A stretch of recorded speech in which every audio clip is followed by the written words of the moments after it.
Thank you, whoever started it. I think it's probably Tracy. Okay, we're now live, and I'm now calling the meeting of the State Board of Elections to order. I'm declaring that we have a quorum. 4 of the board members are visible on video, and the 5th board member is trying to get visible, but he can hear us and we can hear him. And therefore, quorum is present. Additions to the agenda. We have one addition, and that'll be at 9.1. We have a speaker scheduled, and that is Lynn Garland. I saw the thing flicker a little bit. And with that, are there any other additions to the agenda? Okay, hearing none, then the next item would be the administrator's report. Good afternoon, Nikki Charleston. Good to see you all again. So wanted to just update you on lots of activities that are going on in terms of our normal routine business, as well as obviously preparing for the November election. We are meeting very regularly with the local election directors once a week to go over all the information that needs to be shared, and we will share with you minutes of those meetings as they're done. I think the report says that there are some today. I don't think we have any to share with you today, but we will continue to do so as we meet with them. We had the United States Department of Homeland Security held a national tabletop to vote exercise at the end of July for state and local officials, as well as our federal partners that support us in these efforts. And it was a 3-day exercise, but each day was the same as the prior day. So you could pick and choose and not miss any information. And so we participated, we at the state board, as well as the local boards, participated and practiced a variety of scenarios from mis and disinformation, losing printed ballots, website attacks, physical attacks, just a whole host of different scenarios to work through to help us prepare for what could in theory happen or could happen in an election. So then I'll turn it over to Tracy to talk about wrapping up the prior elections. Good afternoon. This is Tracy Hartman. So after Easter election, as you know, we perform a comprehensive audit and an automated ballot tabulation audit. The draft reports for the comprehensive audit of the special primary and special general elections in the 7th Congressional District have been shared with the local boards. A final report will be issued for each local board after the local boards have time to review and respond to the draft reports. The web portal for the automated ballot tabulation audit for the primary election, that has been published and it's accessible from SBE's website on their ballot audit plan page. And if you are looking at the electronic version of the administrator's report, there's a direct link in there also. And work continues on the comprehensive audit for the 2020 primary. Staff has collected and reviewed various documents from the local boards, and draft audit reports are being prepared. And with that, I will pass it to Erin. I am here. Can you all hear me okay? We can. Great. So under the first item under the 2020 general election preparation, I'm going to talk about the mail-in ballot application mailer. The applications were put into the Phoenix, Arizona mail stream earlier this week, both on Monday and Tuesday. The mailers include instructions, an application for a mail-in ballot, and a return envelope with prepaid postage. Voters should start seeing the applications in their mailboxes today and over the weekend. There will be 2 supplemental mailings to individuals who registered to vote or changed an address after the August 6th poll date. That's the date that the file was exported and provided to the vendor. The mailing was sent to about 4 million voters who had already requested a mail-in ballot, and the local board had processed that request by that August 6th data export date, were not sent the application. And some voters who submitted their request before August 6th will receive the mailing, and that's because the request had not been processed by that August 6th date that the export was given to the vendor. As always, we encourage voters who submitted a request for a mail-in ballot but received the mailer to use our voter services our voter lookup website to verify that their prior request has been processed. And voters do not need to send a second request if their original request was already processed. The call center is next, so I'll pass it on to Mary. Donna? Mr. Chairman, can I ask you a question on that? Absolutely. Okay, I'm a little confused. I thought we were only going to be mailing applications to voters who had not previously done an online request, request online. That's correct. As I heard you just speak, you said everyone was sent an application except for those who had gone onto the website, requested a ballot, and it was processed. The application, online application, had been processed. So anybody prior to August 6th who had requested a ballot, gone online, filled out the ballot request form, also received this mailing application. If their request hadn't been processed, but was waiting to be processed. So how many mail-in ballot applications did we not mail out?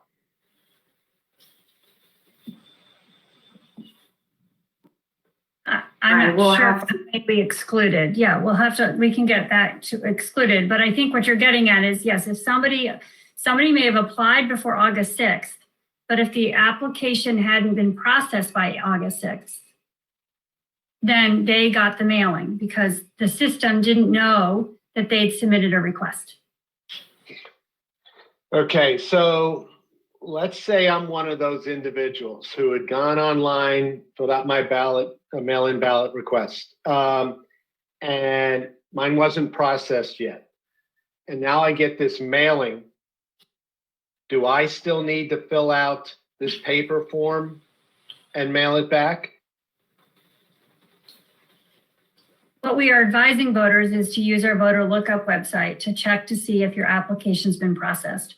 We don't automatically want a second one to come in. If the application's already been processed, then there's nothing else the voter needs to do. I happen to be one of those that occurred. I sent my by internet back in July. I received a confirmation by email that it had been received, and Wednesday I received this in the mail, which is another application, the mail application. Now, maybe my local board did not process it by August the 6th, but I know I sent it in about the middle of about 20th of July. And I'm sure it's going to cause confusion among a number of people. Yeah, I'm on the board and I'm confused, so I know people not on the board would be confused.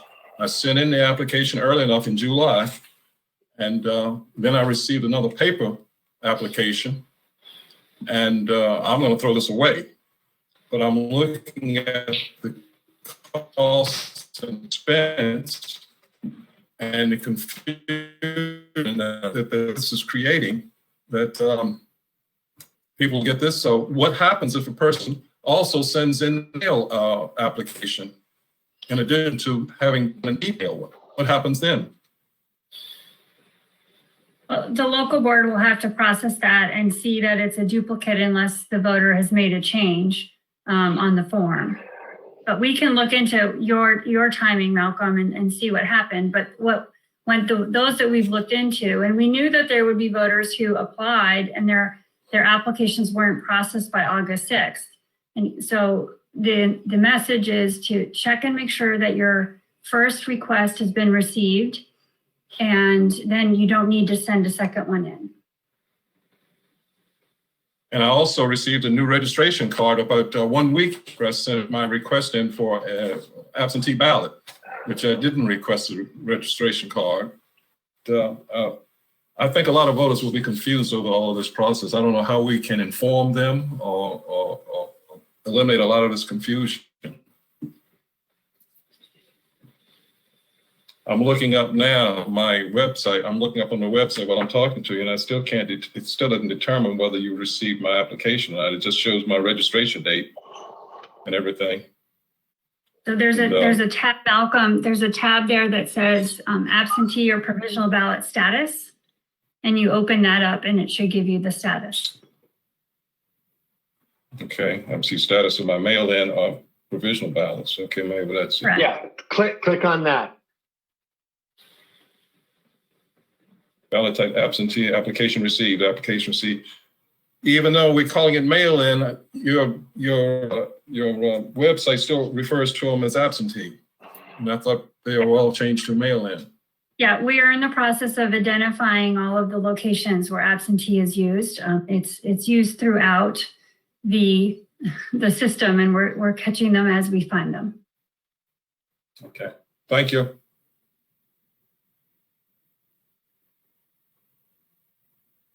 Yeah, it says received.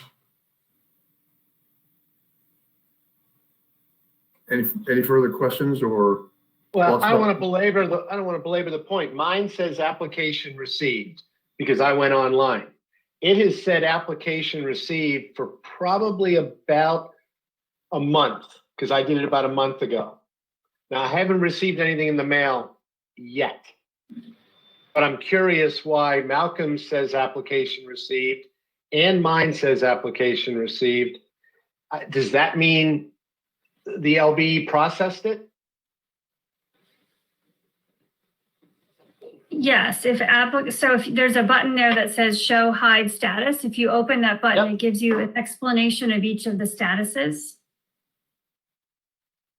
Your local board of elections has received your request for mail-in ballot. And Malcolm's says the same thing. So I guess my question is, why did he receive? Because his was processed after the cutoff date. And Nikki, if it helps, I can confirm that Malcolm's application was processed on August 15th, which is after the August 6th data pool. Thank you. Boy, it took them a long time to process it. That's okay.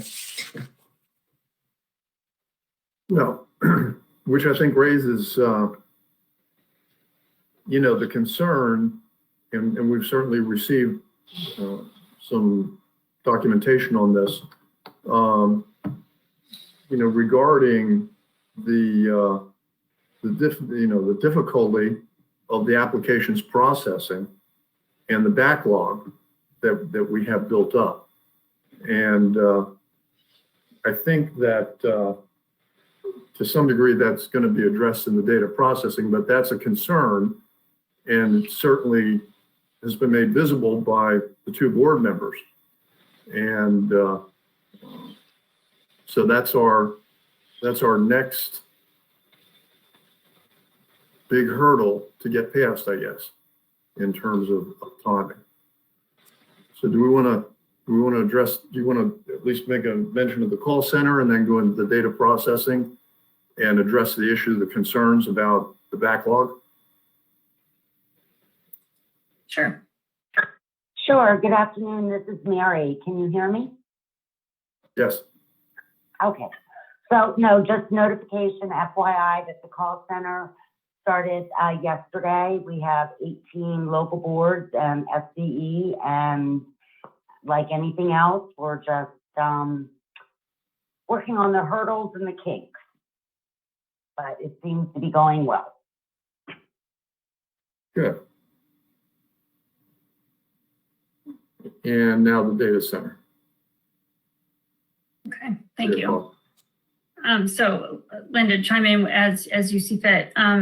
So we've located one possible facility to serve as a data processing center to help the local boards with processing the mail-in ballot requests.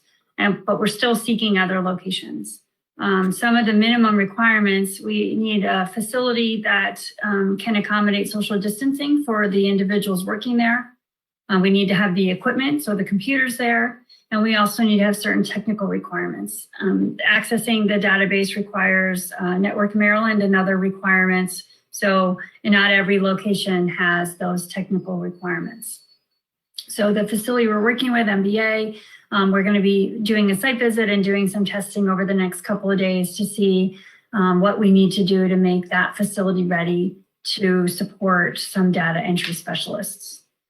And then we've also been working with the Department of Budget and Management, who's been just really terrific in stepping up and helping us find people to staff those that data center, looking at state employees that we could assign there or that are leaving state service temporarily and can support that.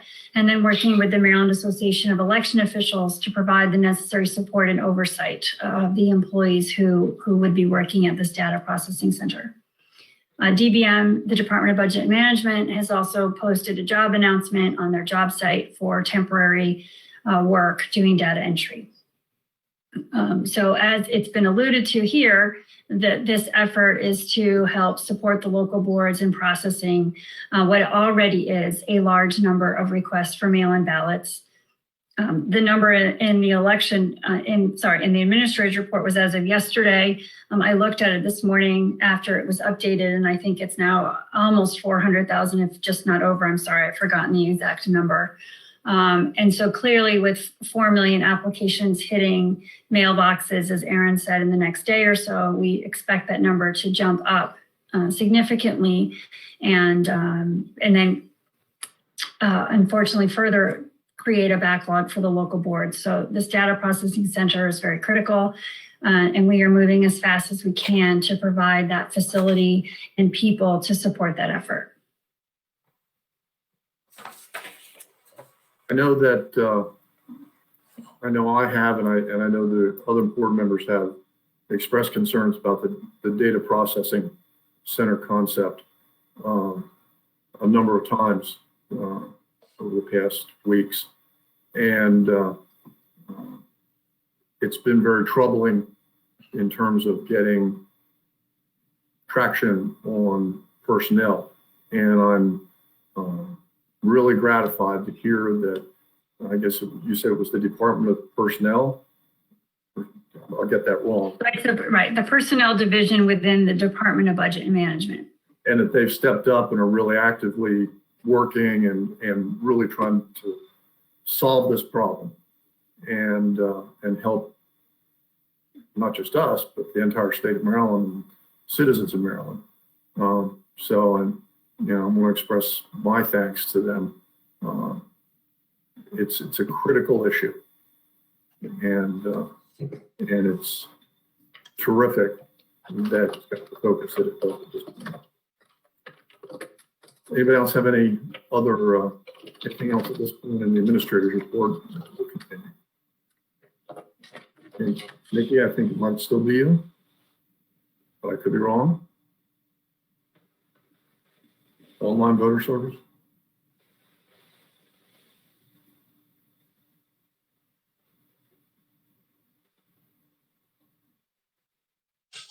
Nikki, you're muted. Muted.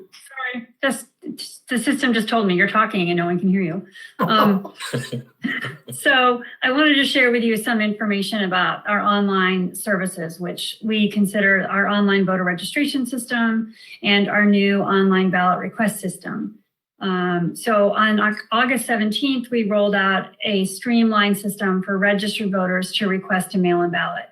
Before that time, voters were using the combined system that allowed you to register to vote, update your information, or ask for a ballot. So in the first 8 days that we've rolled that out, the system has processed more than almost 73,000 voters. And similarly, the online voter registration system is seeing high usage. So in a 1 month period, over 247,000 transactions were processed through that system. We've seen some third-party groups start promoting voter registration, including Facebook. And during that same period of time, that month, they sent 16,000 users to our site that submitted transactions. So lots of interest.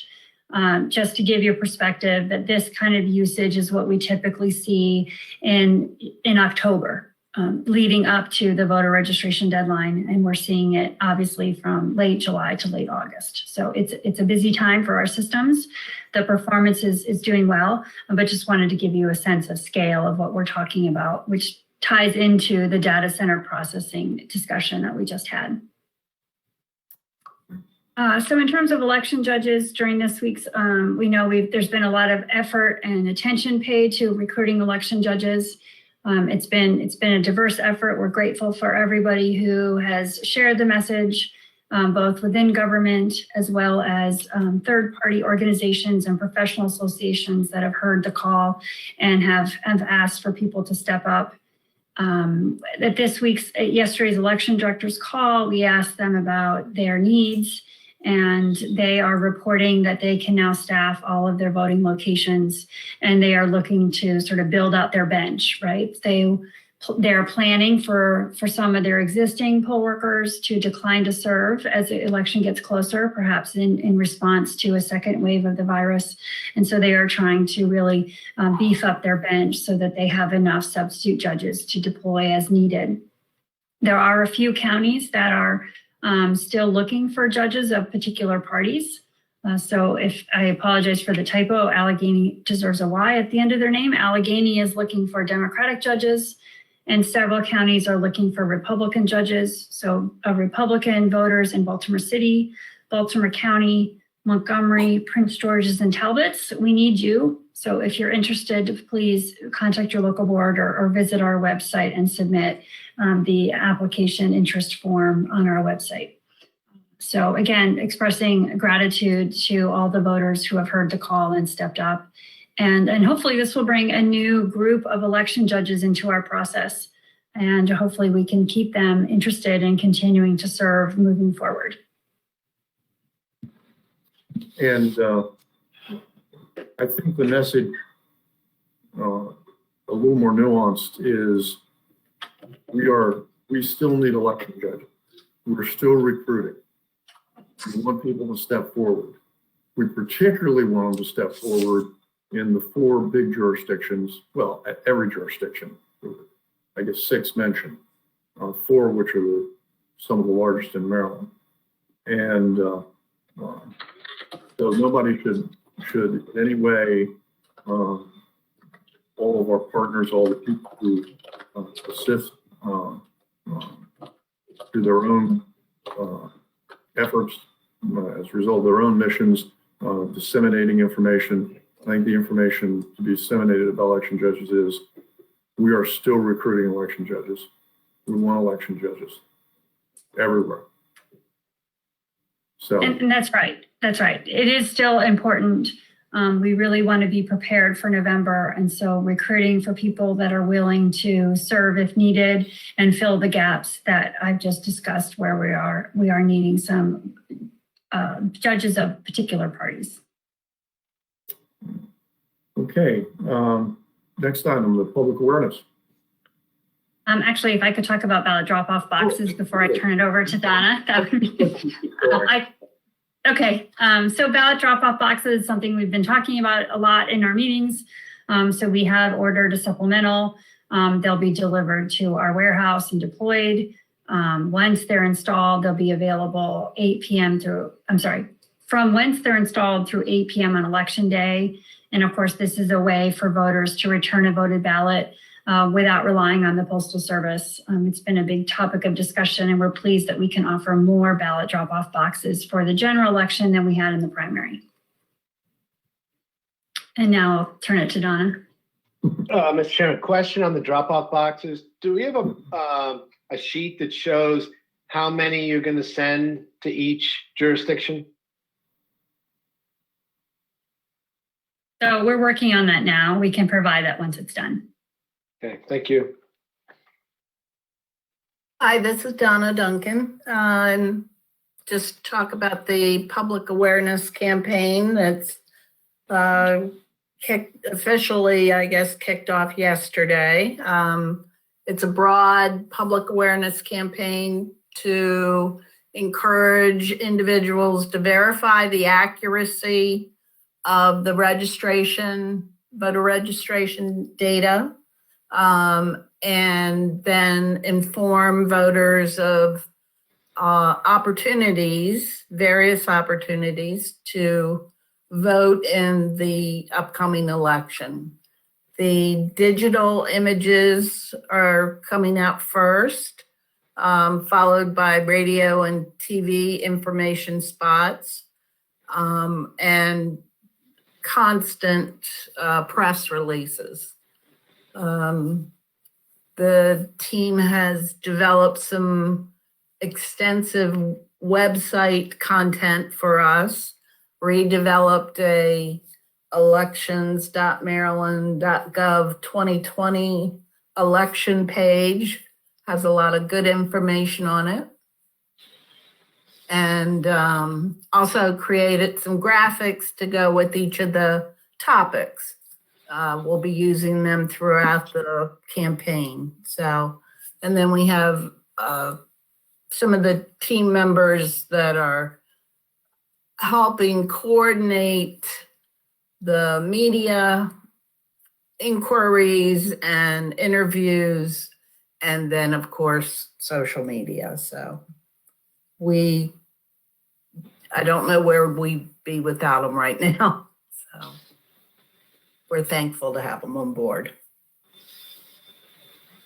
Mr. Chairman, may I ask Donna a question, please? Yes, sir. Could we use this public awareness campaign to also focus on the issue that we have with email ballots?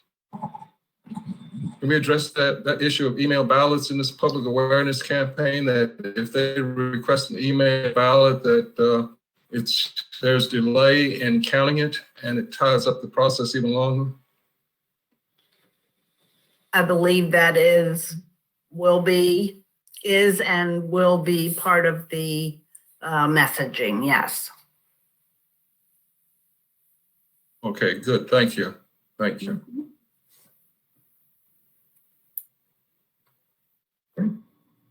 Donna, you want to do ballot production? Sure. Well, we have this person on staff, Natasha, that has done some miracle work in laying out over 2,000 ballot styles, where normally we would only lay out 200 in this election, if that. So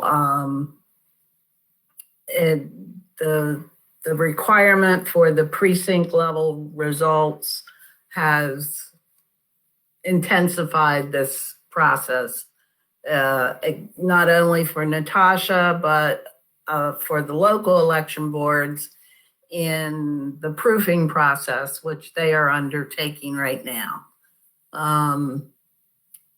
So they are posted for public review, I believe today, and we should be able to go to print on September 3rd on schedule. So I think she's done a great job, and the locals are jumping right on the proofing process. So it's, I think, going well.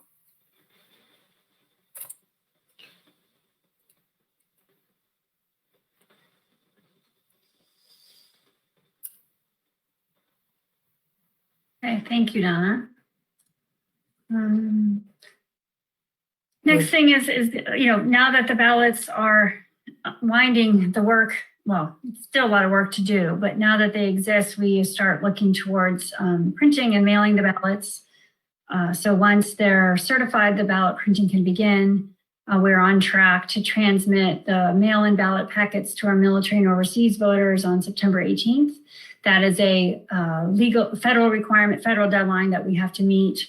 It's established under the MOVE Act, the Military and Overseas Voter Empowerment Act. And then after we comply with that deadline, then we move right into providing ballots to our domestic civilian voters.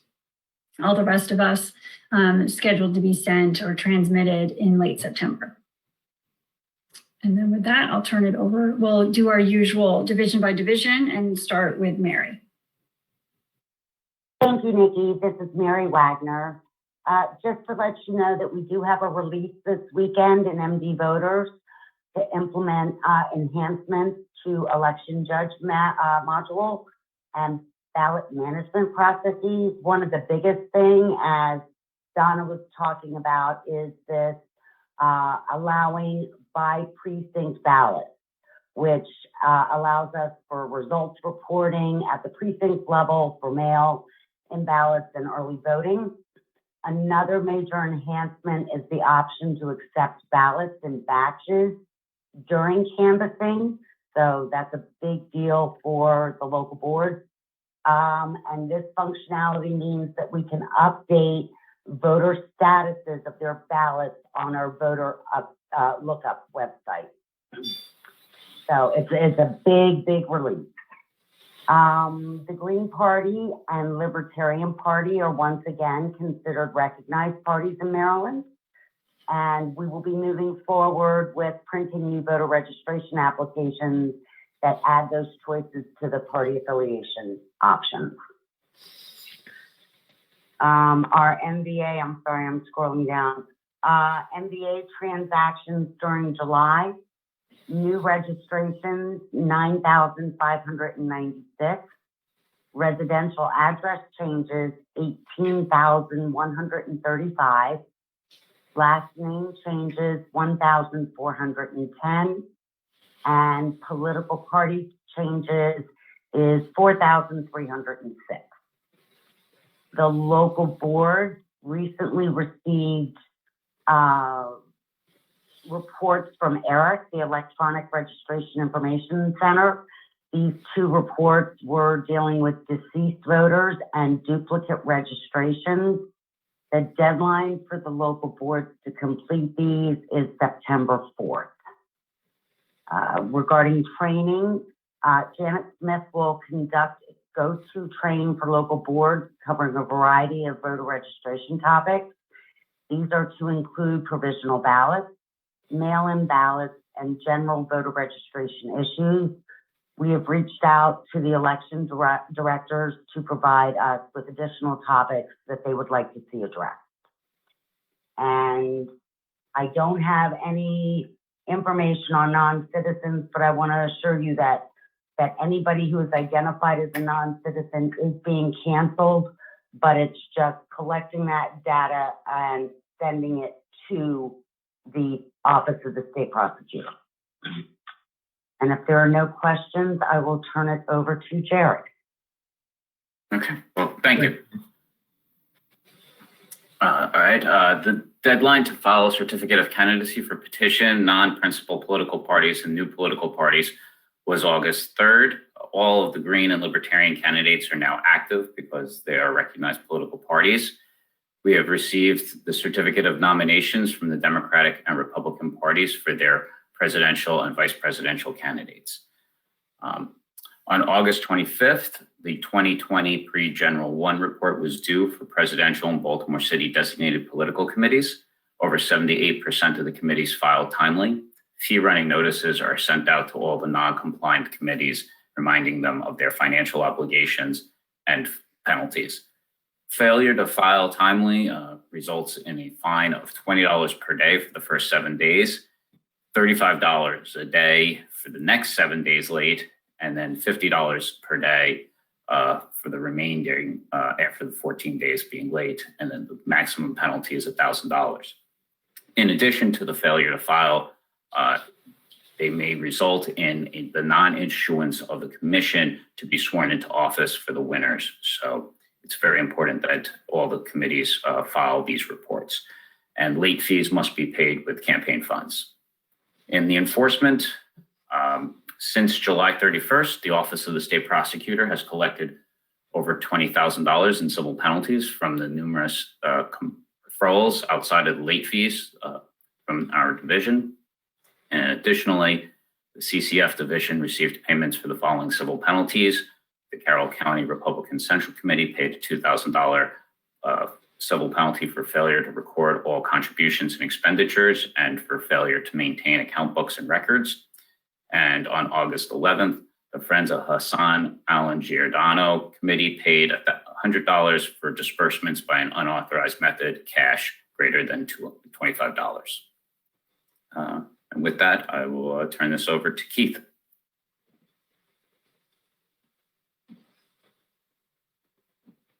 I don't know if he's on the call. Keith, are you on the call? I was hoping to be back in time. Nikki, you're sharing your screen, just so you know.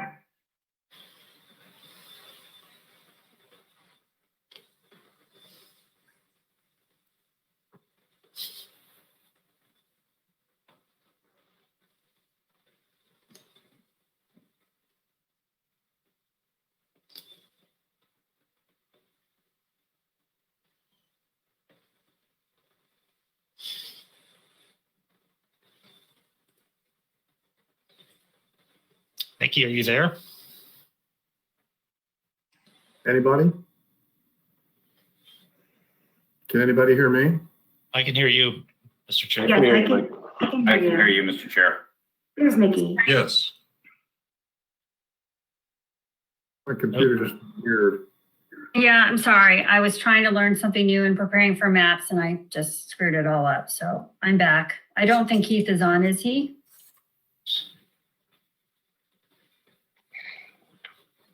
Okay, can you hear me? What I'm seeing on my, yes, we can hear you. What I'm seeing on my screen is it's done by you, not by me. Yeah, Nikki, you're sharing your screen. Yeah, Nikki, you're sharing your.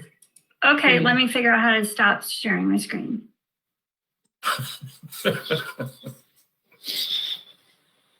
Okay.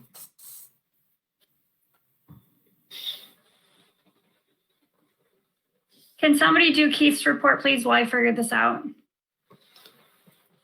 Nikki, this is Erin. I can do Keith's report if you like. Okay. Hold on, I'm just clicking my, there we go, live stream. I'm getting there, bear with me. Aaron, do you want me to do it? I have it up if you want. Yep, I'm there. So I have the Okay. project management office up. First is the inventory management. The project management office continues to reconcile the fiscal year 20 inventory items that were not audited in preparation for the submission of the annual inventory reports to the Department of General Services in September. They started planning the work for SBE's 2020 general elections operation support requirements. This involves determining the levels of technical and operational support that will be needed for the election, in addition to how the support will be provided. Also under Project Management Office is the FY22 poll book project. So the office continues to work on tasks related to the project that includes internal and external information gathering and status meetings. They continue to work on several major information technology development projects. There's a lot of documentation requirements for that. Continued developing work on the request for proposals that includes the requirements development for the poll book solution. The management and procurement teams at SBE reviews have started and will continue for the next couple of weeks. And then they also continue the detailed analysis and documentation work on the contingency plan document that includes discussions concerning the level of support and licensing that would be necessary to keep the legacy poll book system available if needed for the 2022 election cycle. And then just another thing, the central warehouse team is planning and preparing for a number of upcoming warehouse related activities that includes training sessions for trainers held at the facility, receiving and sending out the ballot drop boxes, fulfilling the local board's requests for equipment and supplies as well. The team is also making sure that everyone entering the warehouse follows the COVID-19 guidelines for social distancing and wearing a face mask or other face coverings. That concludes Keith's report. Okay. I think that does in fact complete the entire administrator's report. And with that, we can move on to the next item on the agenda, the Assistant Attorney General report. Thank you, Mr. Chairman, members of the board. A couple new matters on our list this week and some updates to the existing matters. Starting with number one is the Fusaro versus Davitt case. This is one of our voter list cases. We prevailed on summary judgment last month, which reported at our last meeting. And Mr. Fusaro now has appealed. He is appealing only that aspect of the ruling. At least he has communicated to me that he's appealing only that aspect of the ruling with regard to whether the term electoral process in the statute, there's a requirement that persons who obtain the voter list must agree and swear that they will not use the voter list for purposes unrelated to the electoral process. He is challenging that provision as unconstitutionally vague. That's the issue we prevailed on. That's the issue that he intends to appeal. Next two matters, the Johnson and NFB cases, there are no updates from our last meeting. In the Hughes case, this is the lawsuit brought by the individual seeking to obtain ballot access as a Democratic candidate for the Democratic nomination for president in all of the states. We prevailed on the multi-state motion to dismiss finally in July of 2020. So this case should come off the list at our next meeting. Public Interest Legal Foundation, this is another voter list case. We have agreed to resolve this case and are finalizing the settlement. This case too should be removed by our next meeting. Chong Soo-yi versus Hogan. This is the series of cases brought pro se by an individual in Montgomery County seeking to invalidate the results or the ballots used in the 2018 election in Montgomery County on several grounds, including that they were improperly scanned on optical scanners where that's not authorized by the Constitution. They were, in some polling places, houses of worship were used, and he alleges that is not authorized by the Constitution. He also alleges the Constitution does not permit political party affiliations to appear on the ballot. We had a hearing earlier this week in Montgomery County on the state's motion to dismiss, and the court granted that motion from the bench. Mr. Yi has since filed motions for reconsideration. Those are still pending in the court. Next case is one of the new cases since we last met. Dillon versus Lamone. Mr. Kahan Dillon, the plaintiff, was a candidate for a putative independent or unaffiliated candidate for mayor of Baltimore. He filed a lawsuit several days before the deadline for petitions to be filed in support of such candidacies, seeking both an extension of the deadline for filing petitions and a reduction in the number of signatures required on such petitions. You all may recall that we had cases involving the Green and Libertarian Party and another independent candidate, Amber Ivy, that resulted in consent judgments lowering the signature requirements for political parties and unaffiliated candidates respectively. Mr. Dillon sought a greater reduction and sought additional time to collect those signatures. We had a hearing in late July before Judge Bennett on his motion for preliminary injunction. Judge Bennett denied the motion for preliminary injunction, and that's where we stand now in that case. Finally, McCarthy versus Hornberger et al. There were several other defendants, including the State Board of Elections.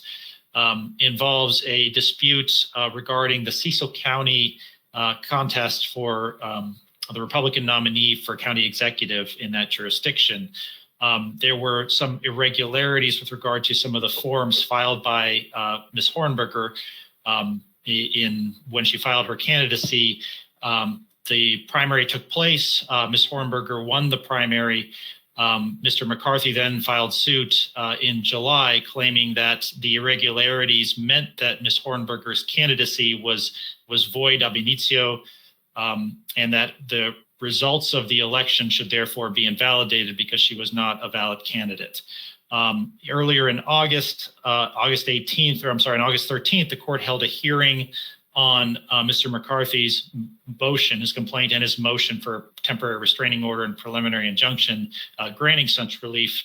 On August 18th, the circuit court issued an opinion denying the requested injunctive relief, and that's where the case currently stands. Unless the board has any questions, I have no further update.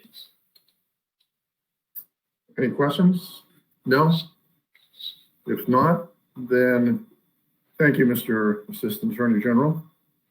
And the next item, which I suspect that you will also be involved with, approval and withdrawal of and proposed changes to COMAR 33.17.02.01 and .02. Who's going to handle that? Nikki or Andrea? Tracy's gonna start with the withdrawal, and then I'll do the proposal. Okay. So at the August 5th meeting, you approved emergency amendment to 331702, which this was the change that allowed a local board to establish a new early voting center if the number of active registered voters increased in an amount that would have required a new early voting center if they had reached that threshold earlier. So you approved that on August 5th. And as it turns out, no local boards met that threshold. So we are recommending the withdrawal of these regulations. I don't know if you want to talk about this now, or if Nikki, if you want to go and then motions, I'm not sure. I guess if you all agree to withdraw that, can we do a motion for that now and then move on to do the second one? Okay. All right. Is there any discussion on this? Any questions for staff or council? That being the case, then the chair would entertain a motion to withdraw the board's approval of the any reference on this. The approval of Carroll County's request. Just want to make sure it's a specific enough motion. I think you just need to withdraw, move to withdraw the regulations that were proposed and sent to ALER. So with that, So moved. Second. and moved and seconded, all in favor? Aye. Aye. Aye. Aye. Opposed? Motion passes. Thank you. Next part. Okay, thank you. So the next item on the agenda, the next big agenda item is looking at proposed early voting center changes for several local boards and 2 additional early voting centers, or 2 local boards who are proposing 1 additional early voting center each. And so to do that, we need to do 2 things. And you have a memo from me dated today, as well as a single Word document that shows some proposed changes to 331702. So the first thing is to suspend the deadline that lays out in the law when these early voting centers have to be designated, and that's in the law in 10-301.1c, no later than 6 months before a primary. Clearly, we are well beyond that time. So ask that you suspend the requirement that's in 10-301.1c, and then ask for you to consider adopting the proposed changes that would allow for the changes to the early voting centers that have previously been approved, and add additional early voting centers if requested by the counties And the timing is admittedly late. The local board would have to submit the request by October 20, I'm sorry, I guess that's the board approval, October 20th, and then the state board would approve by the 25th. We don't anticipate doing that late, but wanted to just not have to come back in case something happened in that case. So ask for, if you suspend the 6 months deadline in the code, that you also adopt regulations that allows the local boards to change facilities and add early voting centers. Would this be a question? Yes.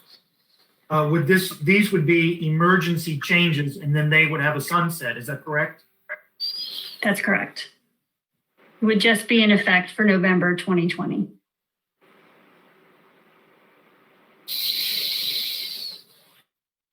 Any other discussion? Nikki, you indicate that presently it's a 6-month period that they have to do this. We are, as I'm looking at the statute, it says except as provided in section A, paren 2, paren C of this regulation, at least 7 months before. So where's the 6 months? 6 months is in the code that requires that the early okay. voting centers be designated. The 7th month is so that that's when the local boards have to give it to us so that we can comply with the 6 months in the code. Oh, okay. All right. And I Thank think, you. Malcolm, I think that speaks to the 2 steps that the board is being asked to take here. The first step is the suspension of that code Gotcha. 6-month period. And then by suspending that code 6-month period, that's suspension, that's authority that the board has by virtue of the governor's emergency order of giving heads of units like the Board of Elections the authority to suspend time periods and time frames and dates. Yeah. So when that is done, then the board has then the board can approve regulations that move that date much closer to the election. And so that's the second step the board is being asked to take. Okay. Thank you. I was trying to clarify the 6 and 7 months I was reading. Yep. Thank you.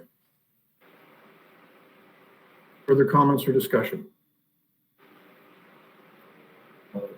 And along the lines that council indicated, I believe there'll be 2 motions here. The first motion is suspension of the code regarding the 6-month period. I move that we suspend the code in election law article 10-301.1 parentheses C, which requires early voting centers to be designated no longer than 6 months before a primary election, just for the current upcoming election. And before that's seconded, let me also suggest that the board consider and make findings regarding whether that suspension is one that will not endanger public health, welfare, or safety, because that's something that the governor, in delegating the authority to the board, has instructed boards like the Board of Elections and other agency heads to make in connection with suspensions such as the one that's being contemplated. And I would argue, if I could, Mr. Chair, that it indeed enhances health, welfare, and safety not to have this change. If change was necessary and not allowed, and it was in an area or a location that wasn't safe or that was a problem due to the current emergency, this would allow the local boards to remedy that situation, whereas they would not have that option were we not to suspend the state. Agreed. And Madam Administrator, the agency's position as to whether this would not endanger public health, welfare, and safety. That is our position exactly. It will not. I believe the board is now prepared to make a finding being that this action would not endanger public health, welfare, or safety. I have such a motion to approve that finding. So moved. Second? Second. All in favor? Aye. Aye.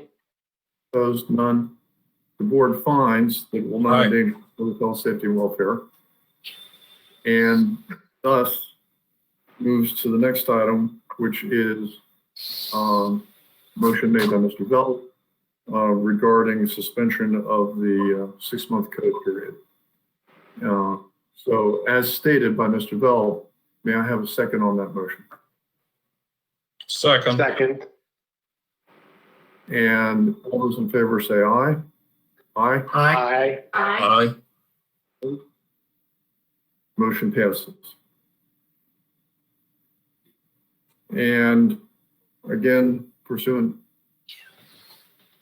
to both the finding and our action in suspending, may I have a motion approving the movement of the date, pushing it back into, what date we pick, October? So I think if the motion could be just adoption of the proposed changes to that section, which include the date, but also the reasons for why there might be changes or additions. Chair would entertain such a motion. I move that we accept the changes as presented to the board today and emergency regulations that would have a sunset after this current election as presented by the staff in its entirety. Second. May I have a seconded? All those in favor? Aye. Aye. Aye. Aye. Opposed? Motion passes. Okay, Thank and you. I believe that concludes that agenda item. It does. Thank you. Now, which brings us to the next agenda item, which is the November 3rd election discussion. Now, we have down the members' remarks.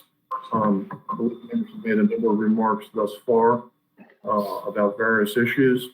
And I would note that we are going to be dealing with the election day voting centers, early voting centers, and additional requests to deploy additional BMDs. So if there's a remark that regards one of those, Chair would ask that you just simply hold that until we reach that particular topic.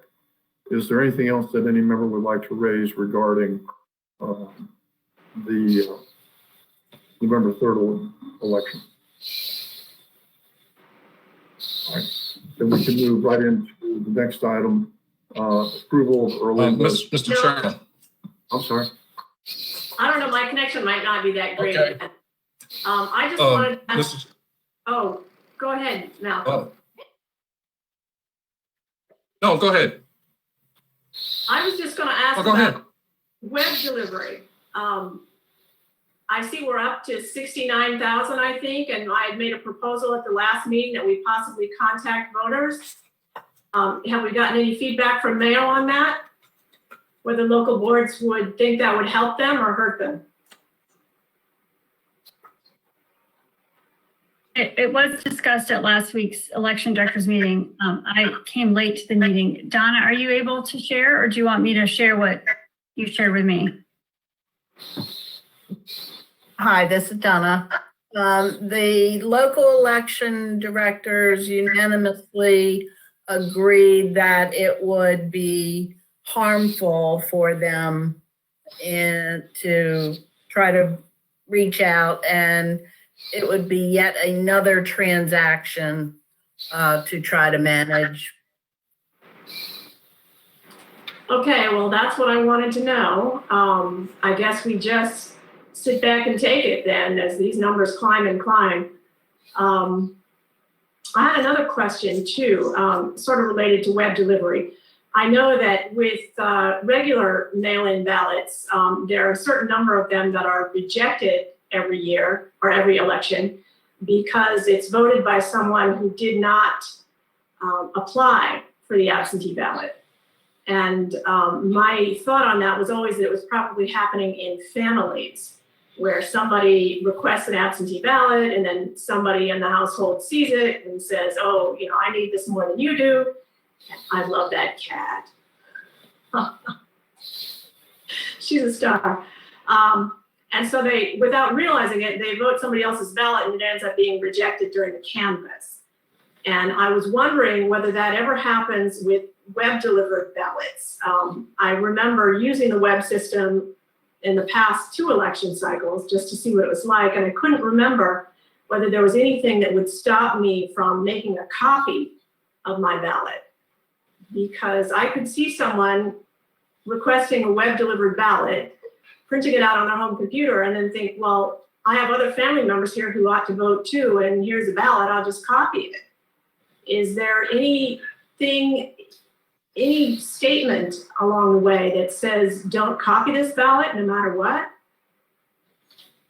Don't let any other person use it?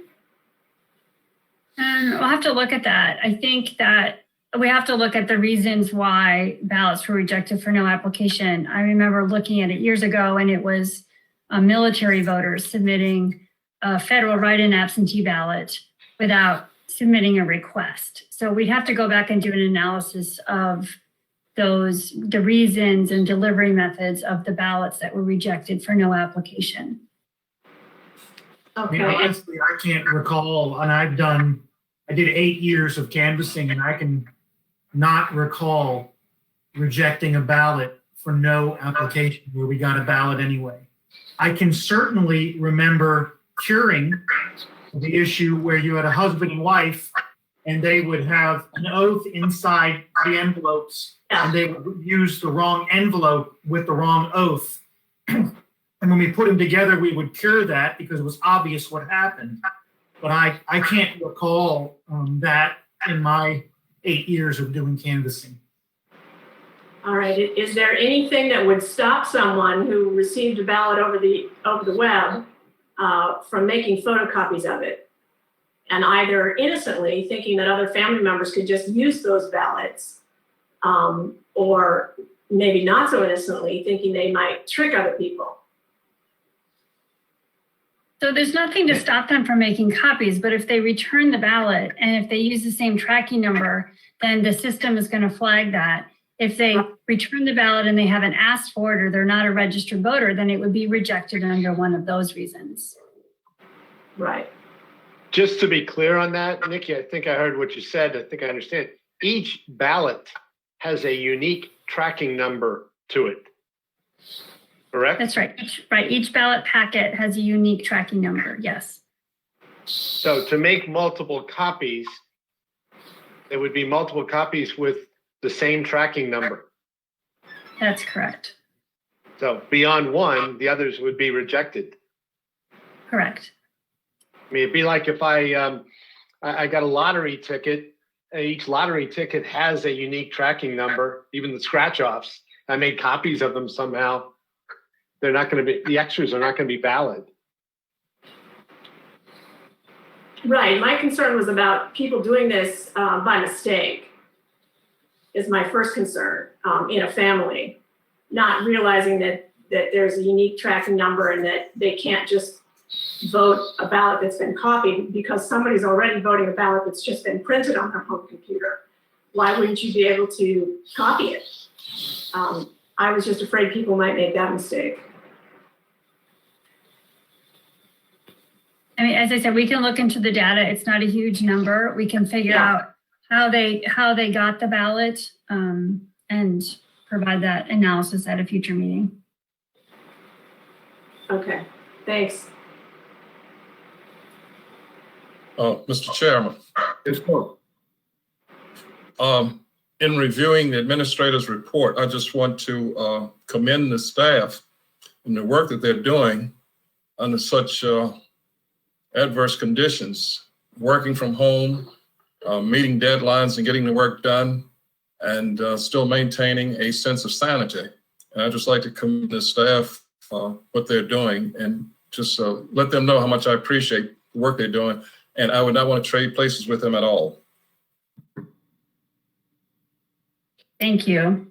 Especially the comment about keeping our sanity. It doesn't always feel like that. I was going to say that's questionable at times. I agree wholeheartedly with Mr. Pond on both counts, both the work that's being done and the fact that I wouldn't want to trade places. It's amazing in some ways.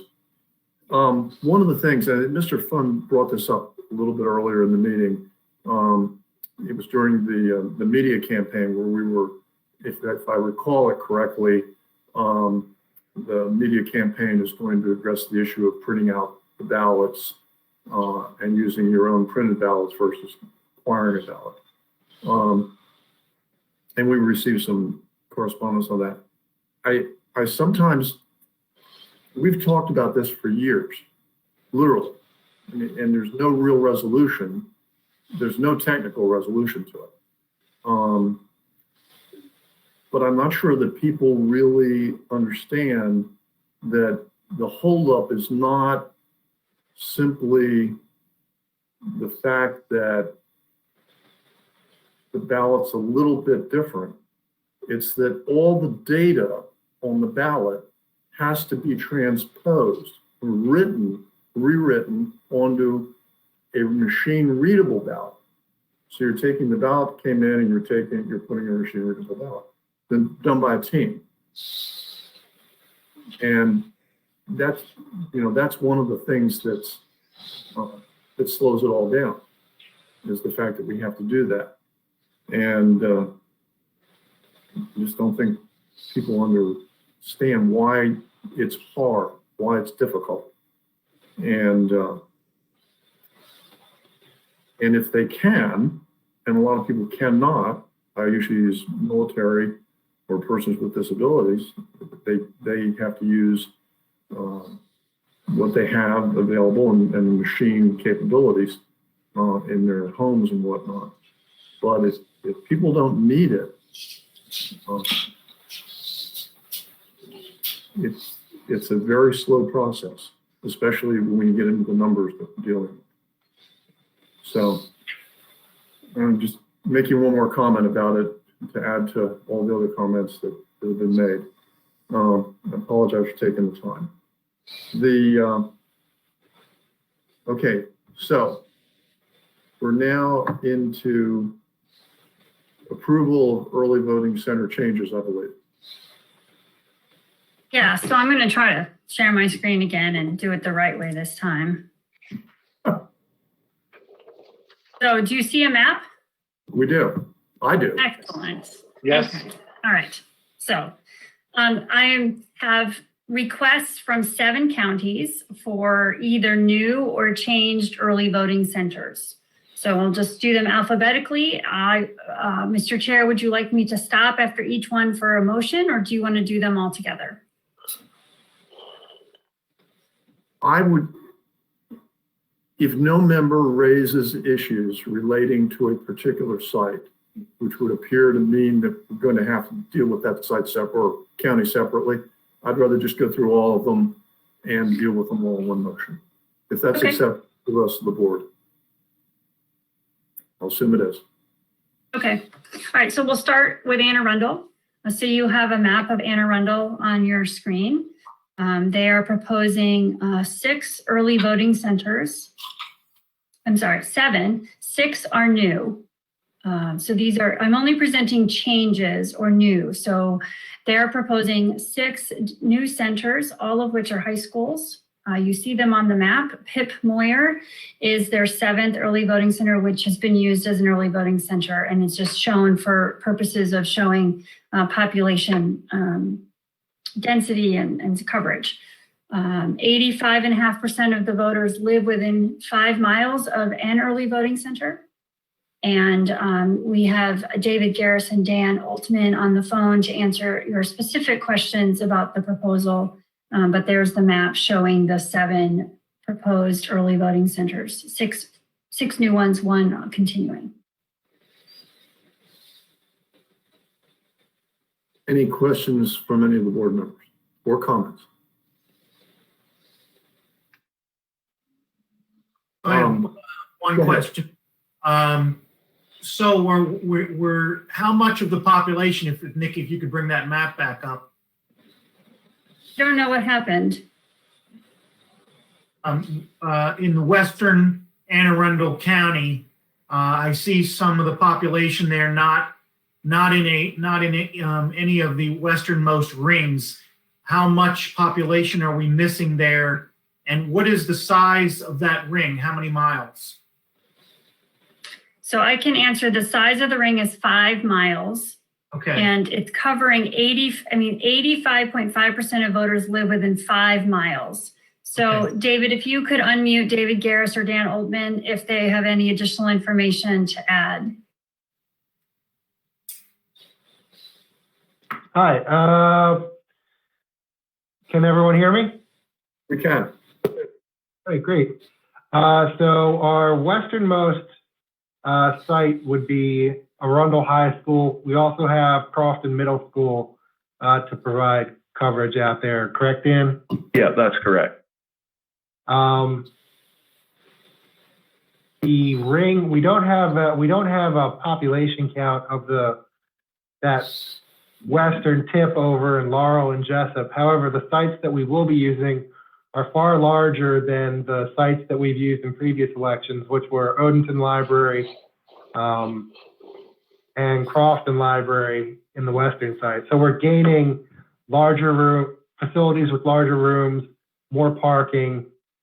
So we should be able to provide better service to the voters in the western part of the county. Yeah, and I would just add that this is essentially the same coverage across the county that we've provided in past elections with early voting sites. Great. It looks great. Thank you, gentlemen. Appreciate it. You're welcome. Thank you.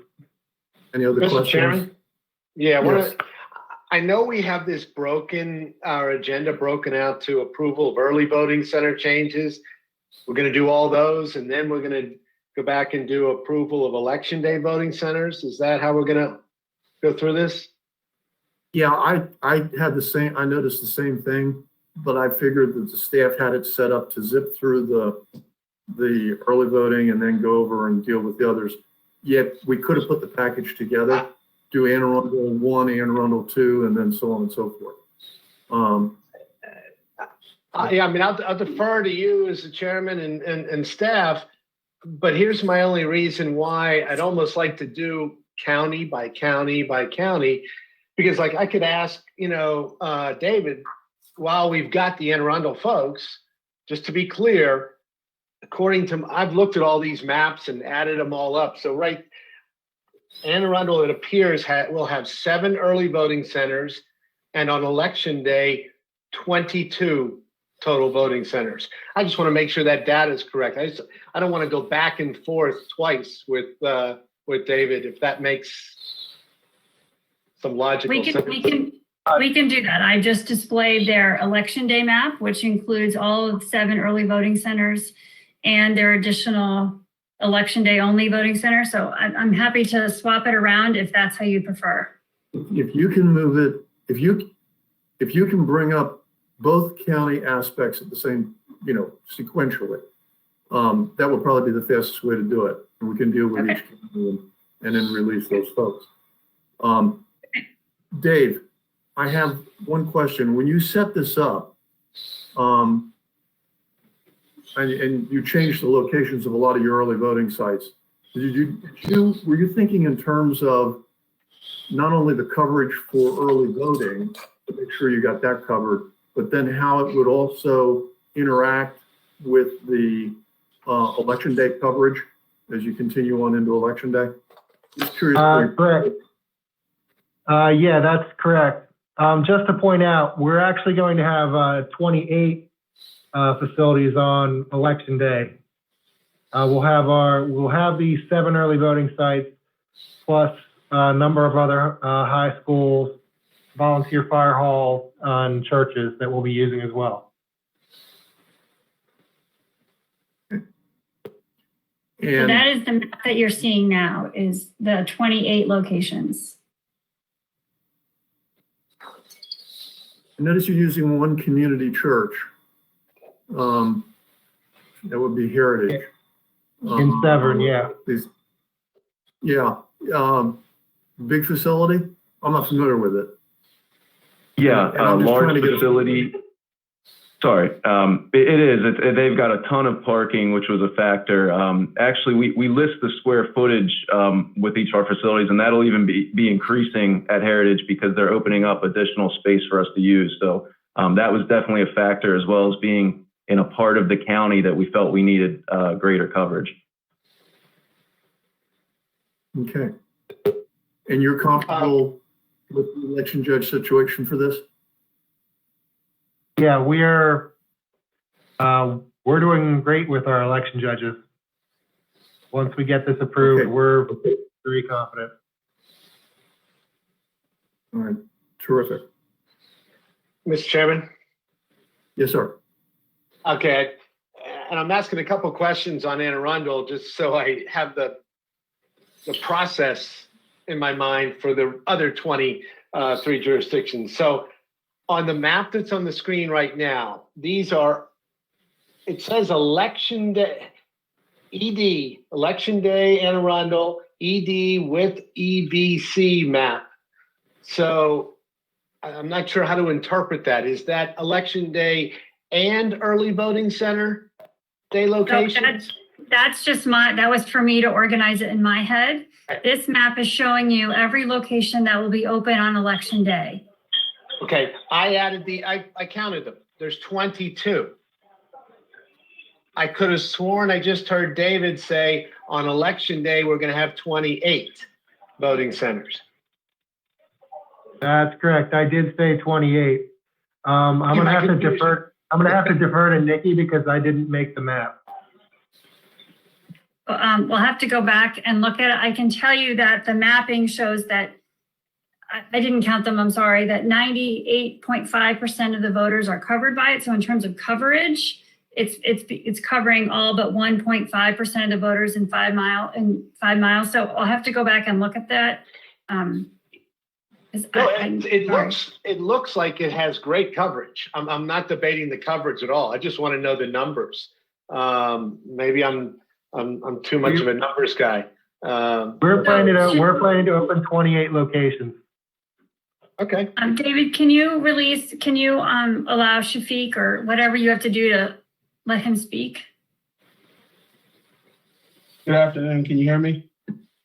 We can. Yes. All right. So, yeah, the map that Nikki is displaying, it does have the 28 locations. The issue is it's so congested and some overlap. So the pop-out verbiage is kind of hidden. But there are 28 locations and there are 28 markers on the map. So that's probably where the confusion lies. It's just so many sites that are overlapping one another. Okay. So to put it in perspective, and I know it's going to be a little hard to see, but in the to kind of reference what we're getting to, in the middle of the map, you see where it says Pip Moyer Rec Center. Yep. And then on the to the right of that, you see where it says Rolling Knolls Elementary. Yep. You put there right where Nikki is pointing. There's a little marker there where you don't actually have a pop out. You see that little star? Thank you. Oh, yeah, that's it. Yes. I yes. just wanted to provide that clarification. So they are there. It's just a congestion. I need to count the stars, not the pop. I just found the other 2 missing stars. They're on the north, kind of the north tip of Anne Arundel County. I see 2 stars with no pop out. So that adds 3 to, well, I'm getting there. Okay. All right, there were lots of different maps to pick, and so we were used to seeing this one, so I picked that one. There's probably a Shafiq saying a better map to pick, but we were used to this, and so I apologize.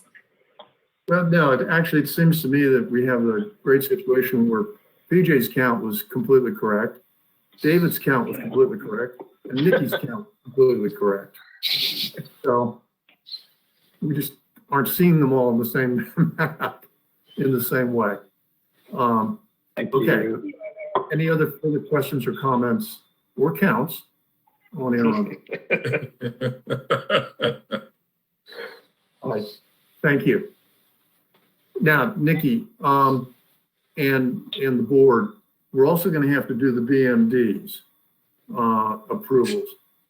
Do we want to try and, if we have a county that's also asking for BMD approval, do we want to try and do that as part of this package? And I'm really asking Nikki, or would that just be if the things are too distant?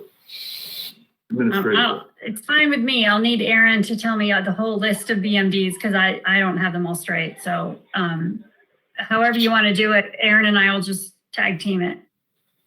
Okay, if it meets the board's approval, we'll just do all 3 items for each county and we'll do them in county order. Aaron, you think it's gonna work?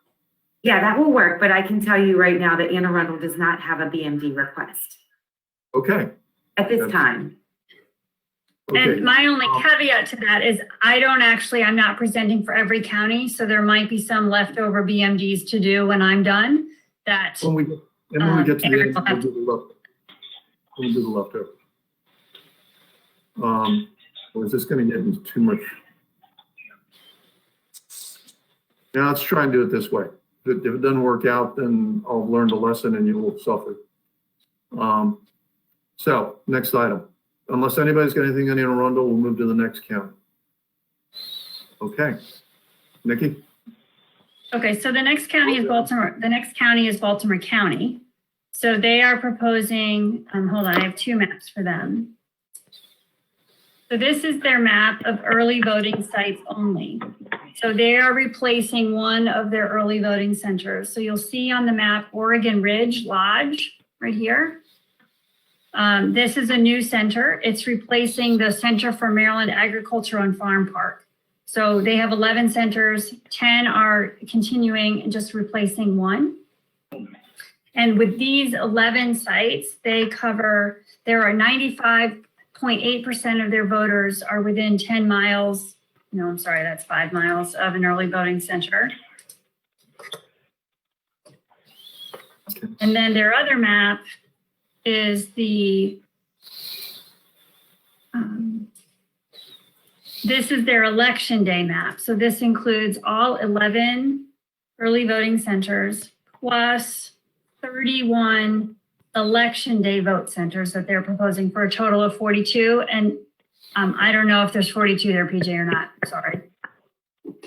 So there's 42 election day sites, 31 only open election day, 11 for early voting. 99% of their voters are within 5 miles of a location. And Nancy Stratton is on the line from Baltimore County to answer any questions. Questions or comments? Nancy, very quickly, 11 early voting centers and 42 on election day. Is that data right? That's correct. Thank you. You're welcome.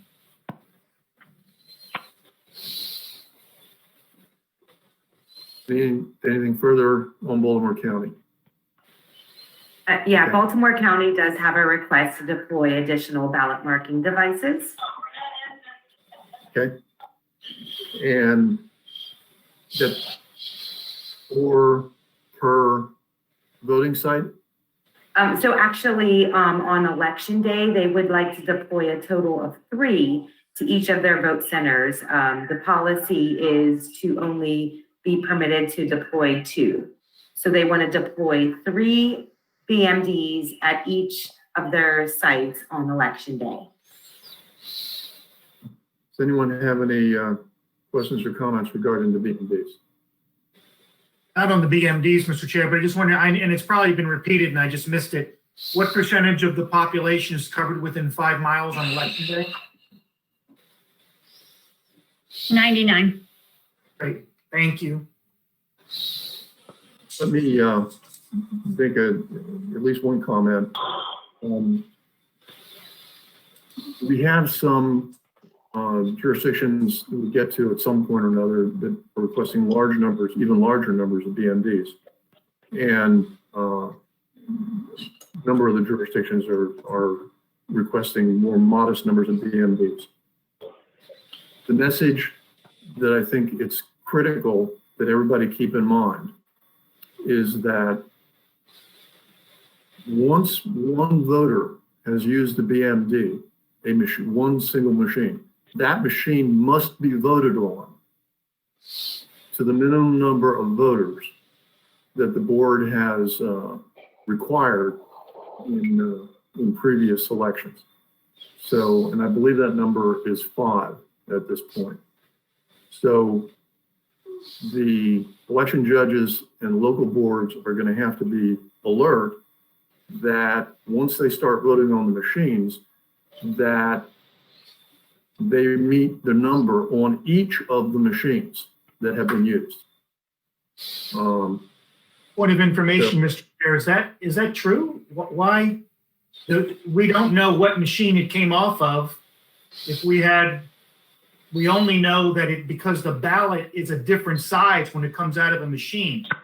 So isn't it just 5 minimum per voting center and not per machine? Can somebody clarify that? Yeah, I thought we'd said the per machine, but I'll have to turn to staff. I can speak to my understanding of the policy that the board has approved in the past, which was it was, previously, of course, it was 2, and then it became 5. But since it was 2, the policy only applied to a voting location, whether an early voting center or a polling place. It did not require a per machine tally of voters. Okay. All right. And I want to make sure if the staff has a different view or understanding, obviously they should provide that information. That's mine. Andrea, if it's worth it, this is Aaron Perone. Yes, I agree. It's 5 voters per site. 5 per location. Correct. Okay. That Very was good. my understanding also. Okay, terrific. Then that is going to make it a lot easier for everybody concerned. Okay, very good. Anyone else have anything on Baltimore County? That's an interesting map. Oh, okay. Okay, So the next county is Caroline, if you're ready to move on. ready to move on. Okay. So this is Caroline County's proposed election day voting centers. So it includes 1 early voting center plus 2 election day voting centers. 64% of their voters live within 5 miles of one of these 3 voting locations. And Allison Murphy is on the line to answer any questions. Anyone questions or comments?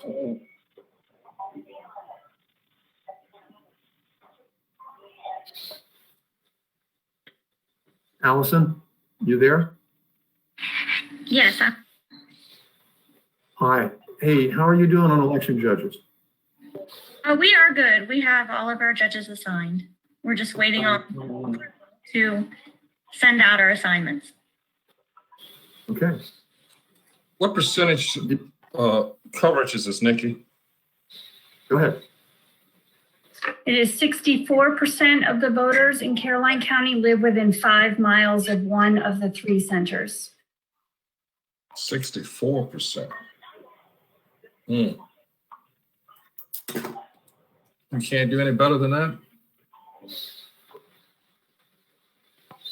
In Caroline County, I did reach out to the, we don't have any large sites, back towels, other than what we've selected. We did reach out to the high schools and they are unavailable. Neither of the high schools are available because they're using the gym and cafeteria spaces for students that don't have access to the internet. And so they will actually have school in session during this time. And we chose to use existing polling places because voters are already familiar with those locations, as is our staff. And they have space that's adequate to allow for the social distancing. And also they have chairs and tables on site that are readily available for our setup. Okay.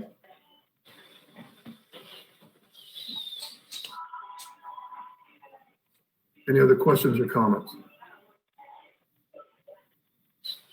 Okay, let's move on to the next one. Thank you. I'm sorry, before you move on, Mike, Caroline County does have a request for a ballot marking. Okay, I'll have to remember to ask you. That's okay. And I guess we Alex- don't have election day data for Caroline.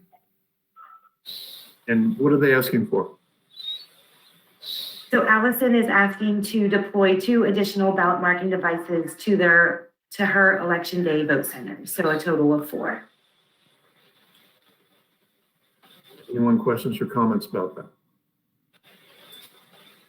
Not about the BMDs. I'm wondering, do we have the Caroline County election day facilities? That is the map on the screen.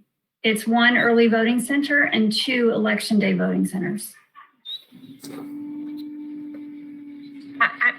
Well, the 3, we're using the early voting center also as the election day center. So yes, three total on election day.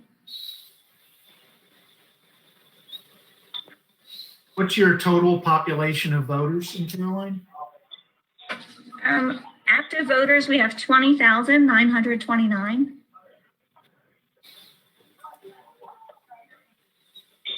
If I can just say, so when you all are looking at early voting centers, we have 2 different standards. We have, when we're looking at what percentage of voters live within a radius, we use a 10-mile radius for the smallest counties. And we use a 5-mile radius for the counties that have multiple early voting centers. So this map is showing 5 miles. If you were just looking at just the early voting center, the standard would actually be 10 miles and you would cover more. So I just want to point out that we are using a 5-mile standard here, but we wouldn't normally use that for Caroline County looking just at an early voting center. We would use a bigger radius. And you'll see the percentages go down with smaller counties because we're using a smaller radius that typically we only use in our higher population counties.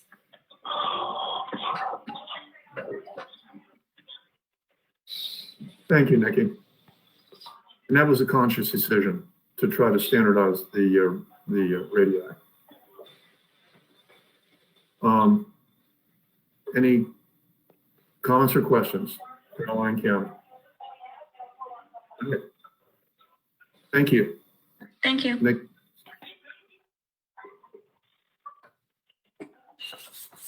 So Carroll is next. So that's the map of Carroll on your screen. So Carroll is proposing 11 election day voting centers plus their 2 early voting for a total of 13 voting centers that will be open on election day. Based on these proposed locations, 97.8% of voters live within 5 miles of one of the voting centers. And Katie Berry is on the line to answer your questions about these sites. Questions, comments? Katie, how are you doing on election judges? Hello, Mr. Kogan. We are fully staffed with our election judges and preparing to start election judge training. Do you think you have enough depth? Sort of reserve? Yes. Okay. I think you probably all heard my feeling that we can't have too many election judges. We can always ask people to stand down. We can't ask them to stand up at the very end. As long as we can train them to a certain level. All right. Anyone questions, comments on this? Aaron, do we have anything from you on this? No, nothing from Carroll County today. Okay. Nikki, next. So next is Charles. So we are going to see 2 maps for Charles. So Charles County has 2 early voting centers, one of which moved. So St. Charles High School is a new early voting center. It replaces the Glen Eagles Neighborhood Center. So with 2 early voting centers, 83% of the voters live within 5 miles of one of the 2 voting centers. And then I will display their election day map. Now you're looking at their election day map, which has 6 voting centers plus the 2 early voting centers for 8. And then 83% of their voters live within 5 miles of a voting center, one of those. And Tracy Dickerson is on the line for any questions.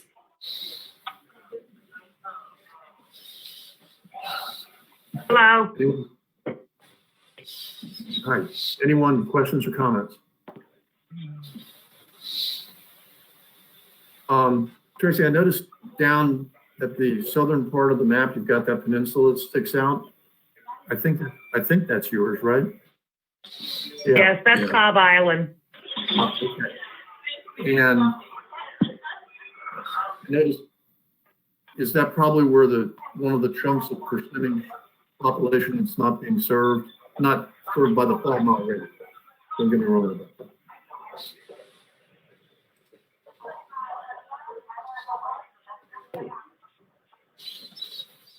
Was that question to me?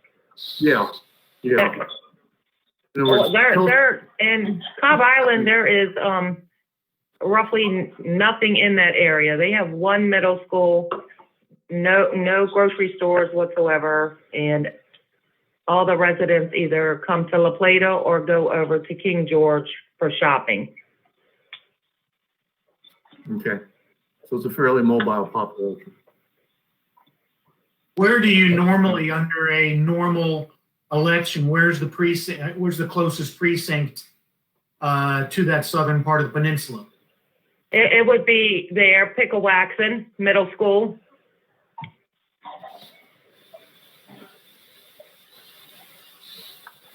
How many total voters do you have in the county?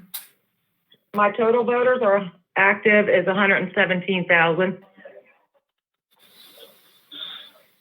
So you have about somewhere around 20,000 voters down that way, roughly. No, roughly there's about, in 5th district, there's about, in that area, it's about 3,000. Oh, 3,000. Yeah. I think we both saw the little orange down there and thought those were bigger population centers than that. No, that district there is about 3,000. You have more crabs in that area than you have people, Bill. Yeah. Hopefully, in a good year anyway, right? Are you fixed for election judges? I think we're doing pretty good. We're just waiting for the approval of our vote centers and stuff so we can start assigning. But we got them on standby to be able to start our election judge training within the next couple of weeks. Okay. You think you have enough depth? Yeah, I believe we're set pretty good. We're always recruiting, as everyone else has said, so we don't never turn anybody away. If nothing else, we have them on standby in case for a call out. Excellent. Music to my ears. Anyone have any other questions or comments? Aaron, do we have anything from you? No, Charles County does not have a request yet. Okay, Nikki, next item. So we will move to Garrett County. So Garrett County has two early voting centers, and they're adding a third election day center. So you see all three of them there. Ron County, 53% of their voters live within 5 miles. This is an example of, again, where if you had a 10-mile radius, number would be higher. But there's 3 voting locations for election day, and Steve Fratz is on the phone from Garrett County. Any questions or comments? What's the Steve, total? how many early voting centers?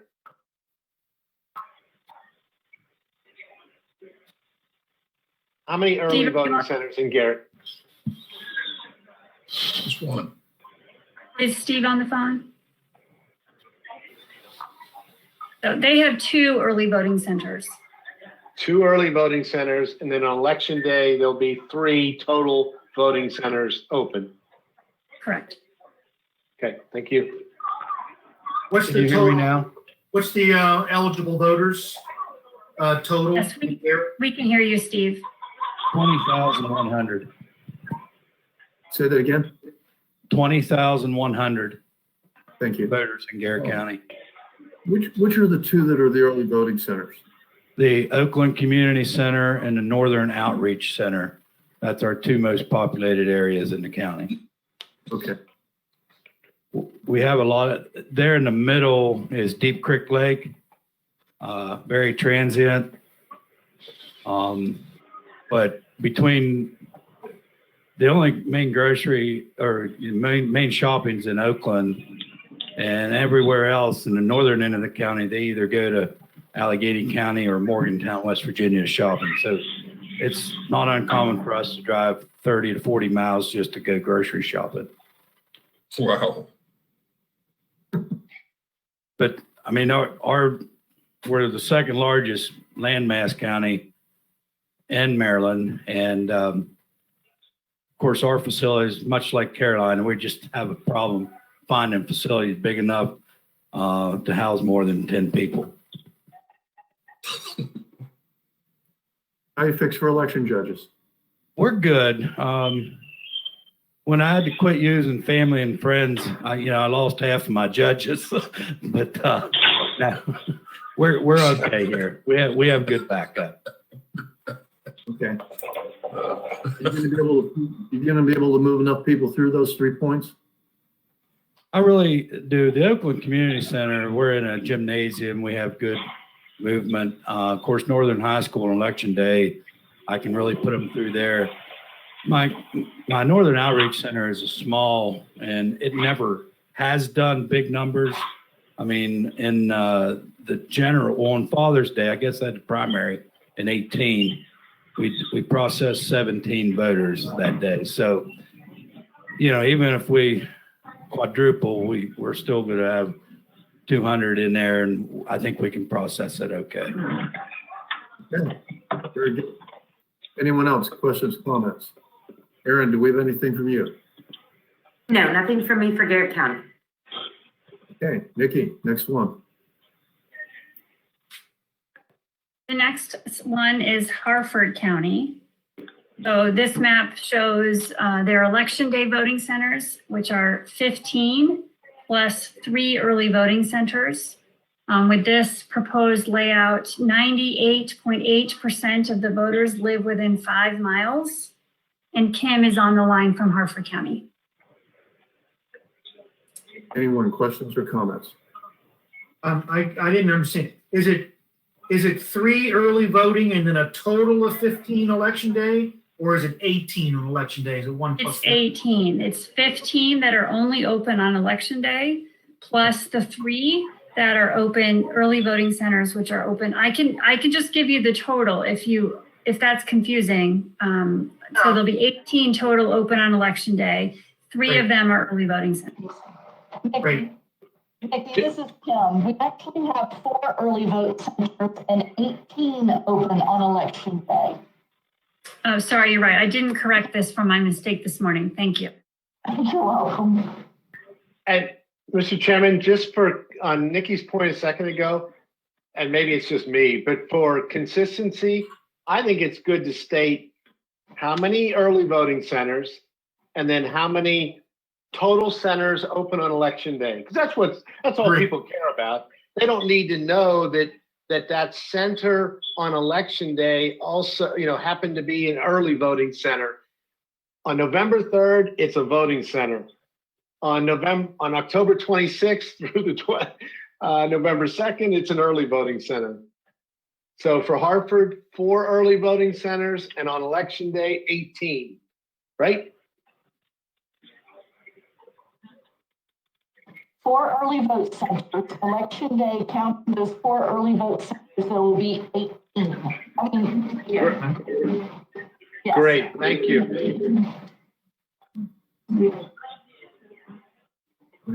I'm not catching that very well at all.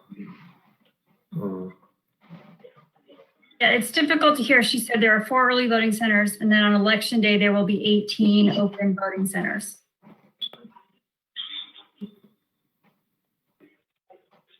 All right, anyone else, questions or comments? Aaron, do you have anything? Nothing for Harford. Nikki, next county.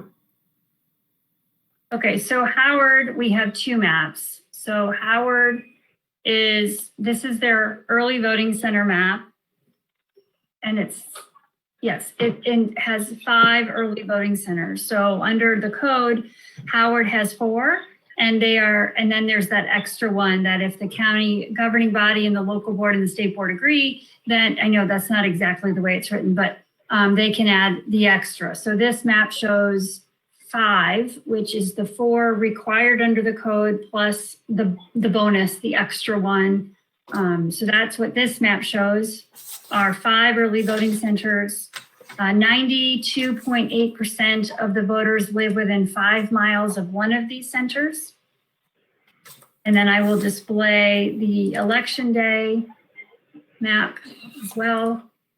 So this reflects election day, where there will be 17 locations open, the 5 early voting centers plus more. And so this map shows that with this layout on election day, 99.5% of the voters live within 5 miles of one of the 17 centers. And Guy is on the phone to answer any questions. Anyone questions, comments? Guy, you there? Yes, sir. Yes. How are you doing on election judges? We currently have a bench and we're building bleachers. Great answer. In other words, we're just fine. Do you have the sizes to be able to move enough people through these things on election day? Are they going to be big enough? Oh, absolutely. Absolutely. Okay. All right. Anyone else? Aaron? Nothing from Howard County today. Okay. Thanks, Guy. Nikki, next one. So the next county is Kent County. So this is their map. They will have 3 voting centers open on election day. 60% of their voters live within 5 miles of one of these 3 sites. And Shamandi is on the phone if you have any questions. Anyone, questions, comments? Okay, 3 centers on election day. How many early voting centers? 1. 1. Got it. Which one is the early voting center? Shamandi, are you on the call?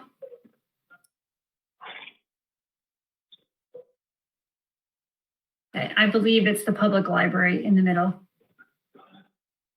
I agree with you, Nikki. Say again? It is the Kent County Public Library. The one in the middle of the county is the early voting center. Are they on? Is Shamandi on the line? I don't know. Shamandi, are you on the line?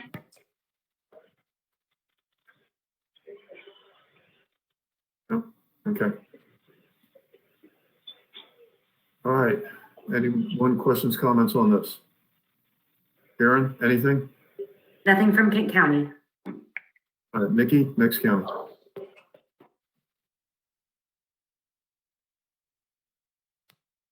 So this is Montgomery County. They are, they will have 38 voting locations on election day. With this layout, 99.6% of their voters live within 5 miles of one of them. And Margaret is on the phone to answer any questions. Anyone, questions, comments? Margaret here. Hi, Margaret. How you doing? We're doing well under the circumstances. It wasn't actually a quick trick. It really wasn't a trick question. I believe, how are you doing on election judges? Where do you feel you are with election judges right now? I mean, I know earlier we talked about it here in the meeting, but from you, how do you feel you are on election judges? We have specific needs that are a little bit different. Prince George and Montgomery County, Montgomery County is under Section 203 in terms of we must have Spanish-speaking judges at our polling locations. So we're always a little weak on that. We are working with the county to appeal to county employees to assist us at our early voting and election day. And then in Montgomery County, we always have difficulty trying to find Republicans. Aside from that, we have many individuals who have applied to be an election judge. We are in the process of doing train the trainer, and we will begin our training. It's divided into two parts for purposes of social distancing. So we're doing a remote vote training covering the chapters of the state manual, and then they come in after they pass the test, covering the processes and procedures for a 2-hour hands-on with the poll books, the scanners, the ballot marking devices, and critical paperwork. So in terms of the overall, I have a lot of individuals interested in election judges, but we have special needs, particularly with the languages.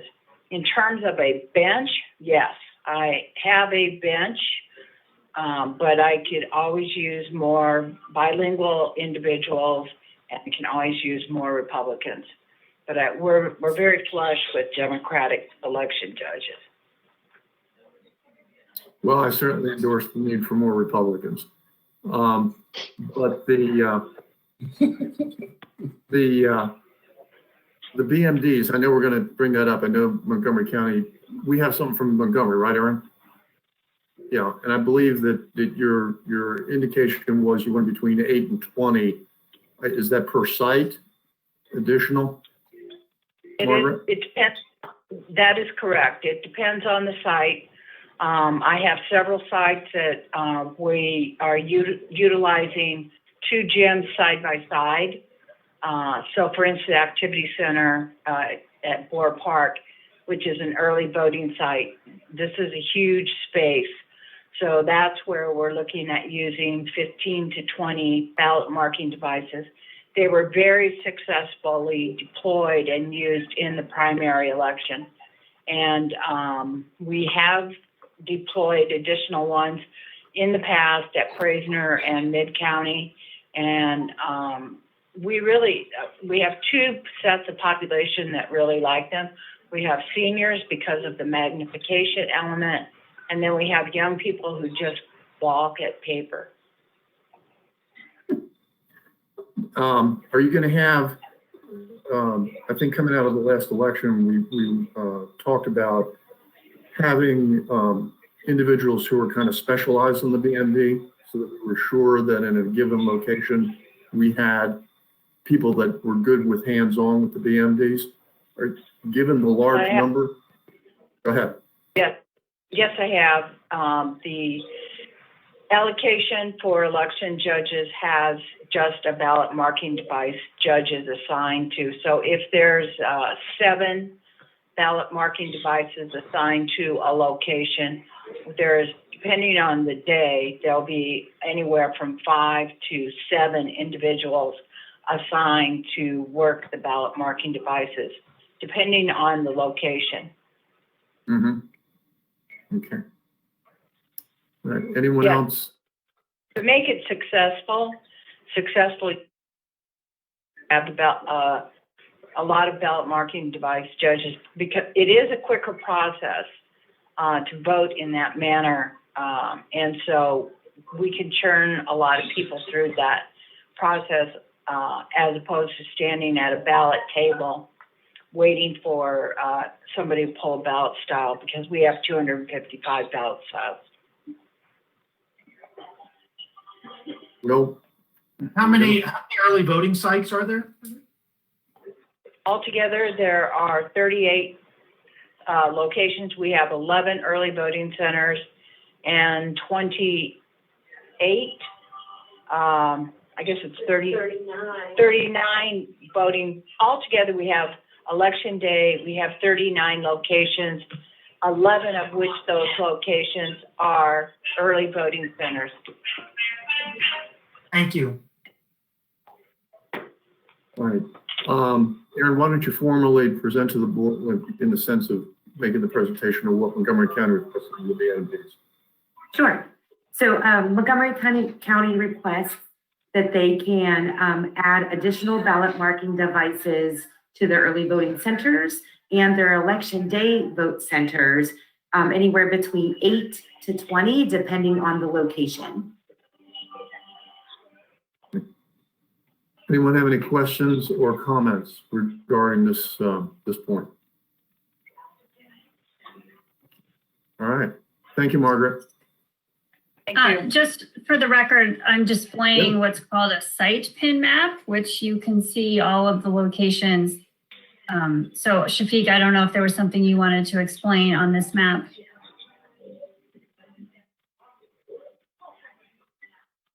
I don't know if Shafiq's on. This is Fred.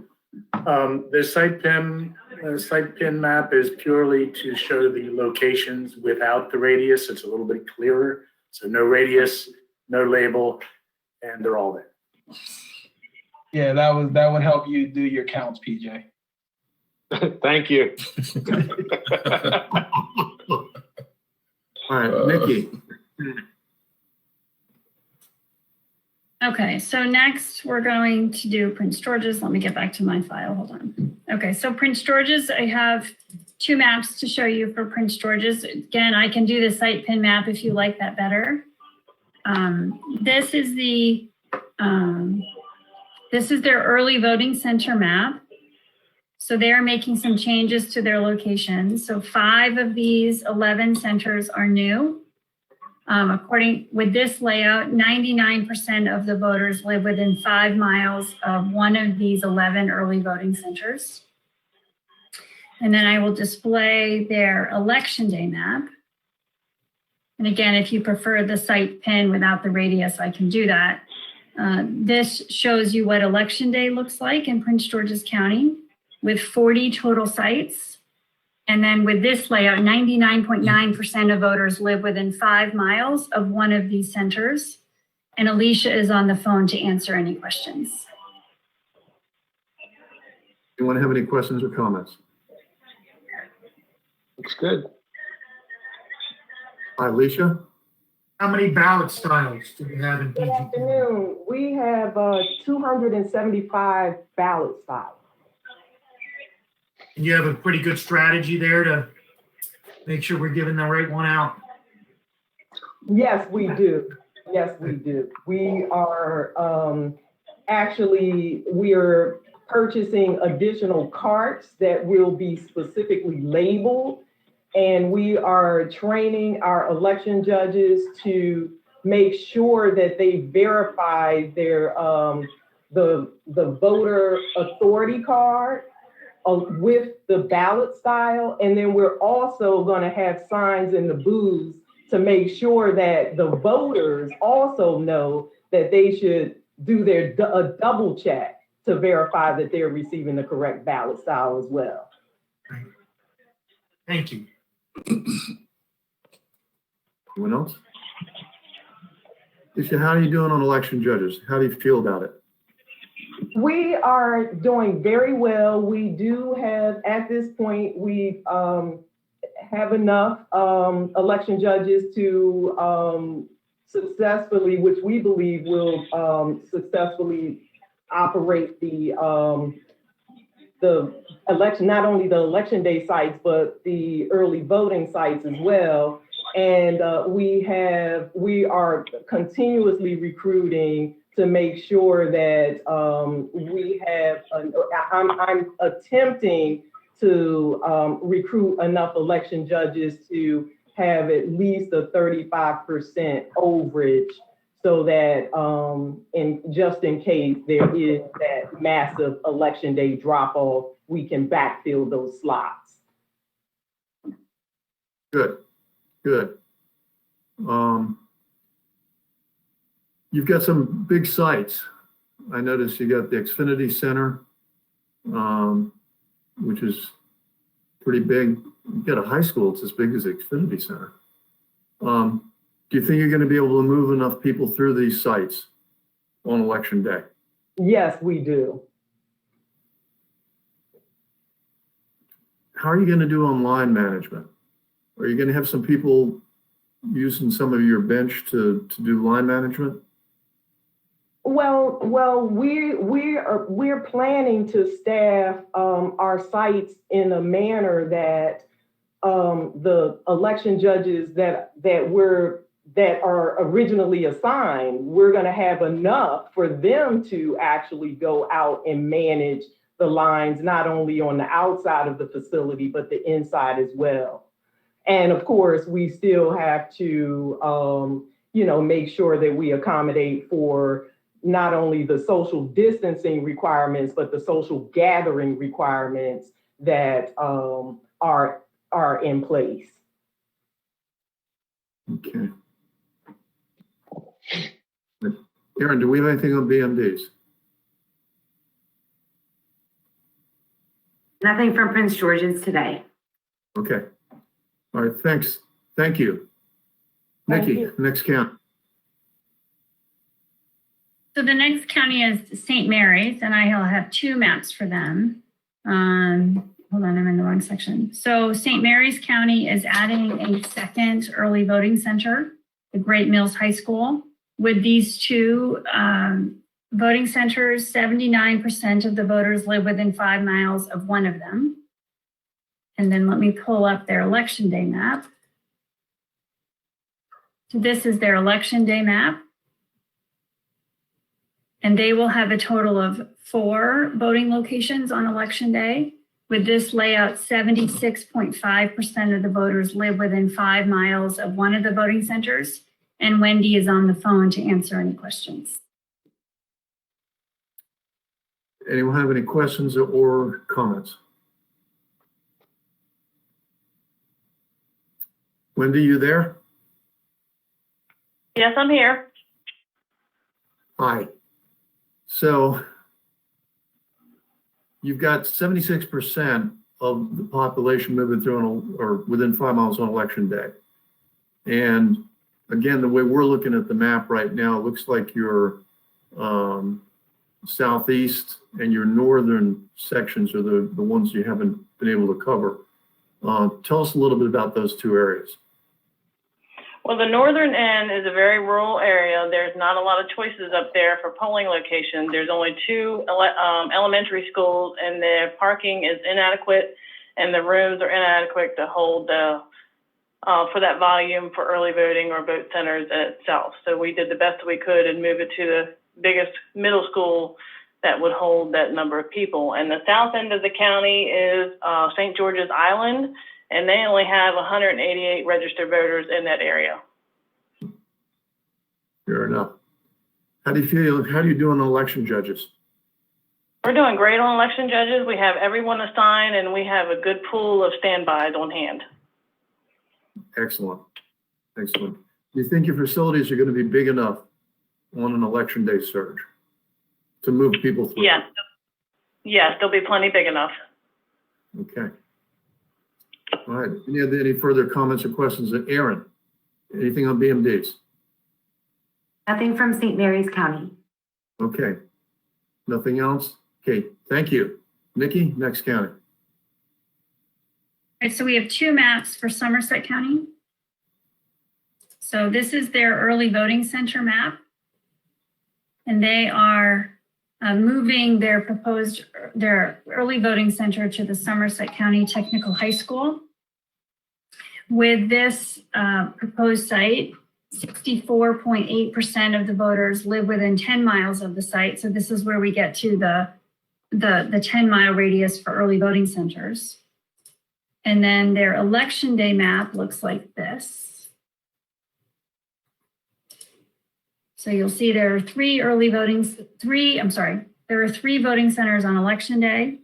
With this layout, 70% of the voters live within 5 miles of a voting center, and Ben is on the call to answer any questions. Any questions or comments? Okay. Tell us a little bit about the that western peninsula that comes out of Somerset there? You're talking about Deal Island. If you say so. Okay, yeah, Deal Island. There is an elementary school there. It wouldn't be adequate for certainly for early voting, or for even an election day vote center. The other restriction that we're working under is equipment. With what we've deployed to the one early voting and 3 election day vote centers, we're pretty much using all the equipment we have with 1, maybe 2 spares of we're talking about DS200s.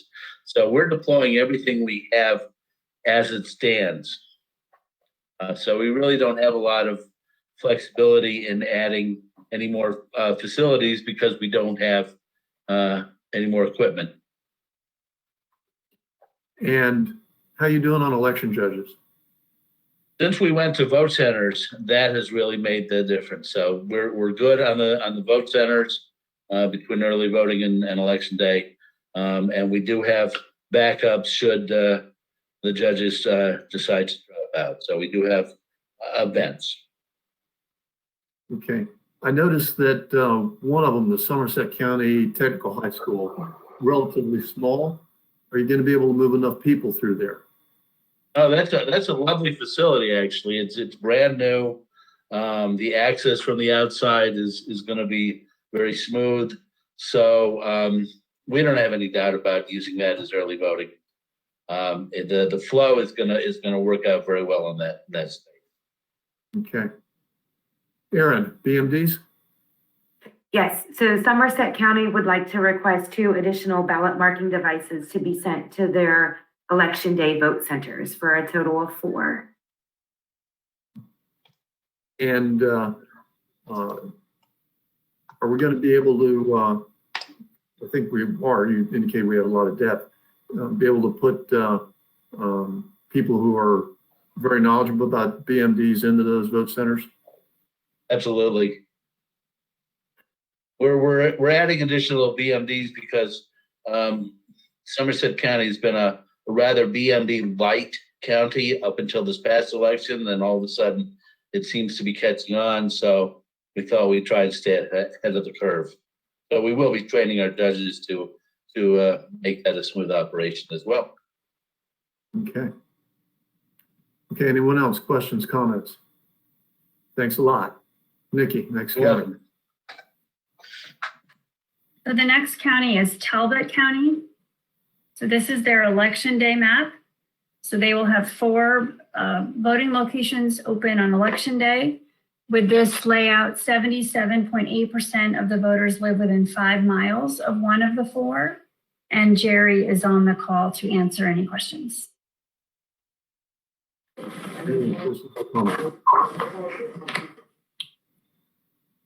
How many early voting centers? There's 1. 1. Great, thank you.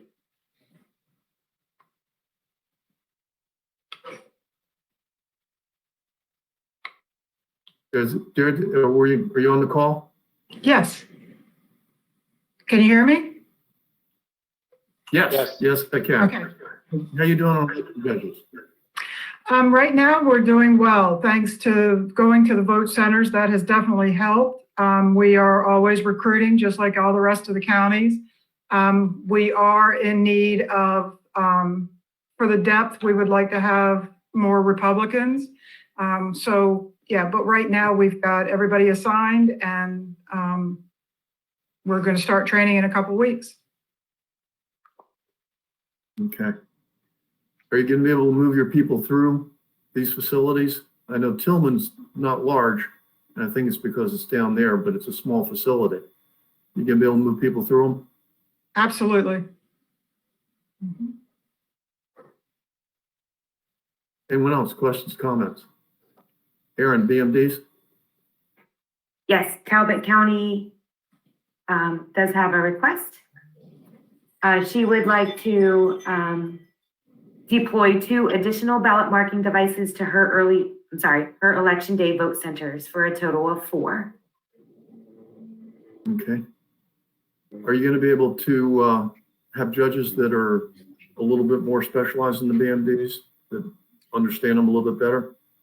Right, we are actually going to train them so that they are, and as Ben had mentioned from Somerset, it really caught on this year. So we are definitely going to use seasoned judges, and we are going to train them to be more adapt to the needs of the community. But we had the need, we have a sometimes more mature community anyway. So our BMDs are used quite a bit, especially at early voting. Okay, thank you. Thank Anyone you. else? Okay, Nikki, next county. Okay, the next county is Washington County. So this is showing you their election day layout. They are proposing 11 locations on election day. With this layout, 93% of their voters live within 5 miles of one of the 11 voting centers. And Barry is on the phone in case you have any questions. How many early voting sites?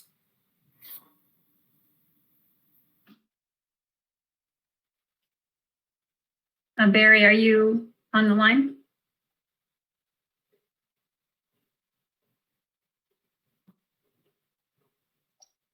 So we show one early voting center, which is this one right here where the cursor, the arrow is, that's their early voting center. Okay.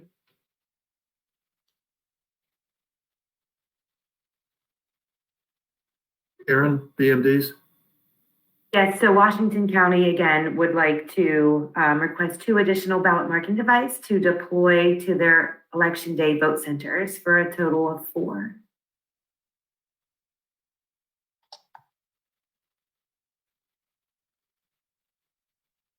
Okay. Anyone questions or comments? Okay, Nikki, next county. So this is Wicomico County. This is their election day map. They are proposing 7 election day, 7 election day seven election day voting centers. With this proposed layout, 87% of their voters live within 5 miles of one of the 7. And Anthony's on the phone. Well, he may be on the phone. Anthony's on the phone to answer questions. Any questions or comments? Do we know how many early voting centers? We use one early voting center in Wicomico. Okay, thank you. How are you doing on election judges? And echoing the other directors, when we went to vote centers, we're just fine. We've also had a great outpouring after these various calls. So we have a good bench, as you say. Good. And you have fairly good sized facilities. Some of them are a little bit smaller. Looks like the Mardella Middle High Schools will probably your smallest. Are you going to be able to move people through there? 5 of the locations have been used in presidential generals before, and they're used to that. Again, that's based on regular election, of course, but they've handled the higher turnout. The 2 new ones that we're proposing, Bennett Middle and Bennett High, we did the site surveys, nice large gymnasiums, big parking lots. So those should be just great as well. You comfortable with this one? Are we gonna be able to do this? Oh, yes, I'm sorry. Wasn't sure who you were speaking to. Yeah, no, I get guys that question all the time. This one's for you. Yes. Okay. Aaron, BMDs. Nothing from Wicomico County today. Okay. Thank you. Nikki, next county. So last but not least is Worcester County. That's the map you are seeing now. They are proposing 4 election day voting centers. With this proposed layout, 69.6% of the voters live within 5 miles of one of the 4 voting centers. And Patty is on the line if you have any questions. Who's on the line? Nikki? Patty Jackson, the election director. Thank you. Anyone, questions, comments? Ms. Jackson? Yes. For early voting center, it's the Fish Pal Convention Center, right? That's correct. That's the only early voting center, right? That is correct, yes. Is there any concern about, I don't know, people say living in Wicomico having to go to Ocean City for the early voting? I'm sure there is. I live close to the southern end of the county. However, my deputy and I visited 26 places in Berlin, trying to keep it as central in the county as we could, and could not find anything that was either willing to allow us to use the facility or that would be suitable. And we have approached the commissioners in previous years asking for a second early voting site, and they did not want to fund an additional voting site for early voting. Okay, thank you. Thank you. Hey, Patty, are we going to be able, how are you doing on election judges? Echoing again all of the other directors, once we went to voting centers, we have plenty of judges. We feel confident we have plenty of judges. Okay, real good. And your two locations that are in your South County area are relatively, well, they are not just relatively, they're absolutely smaller than the ones you have in your North County area. What percentage of your population do you expect to move through the Wicomico and Snow Hill facilities? I would say maybe 20%. Okay. Are they going to be able to handle it? Oh, yes, definitely.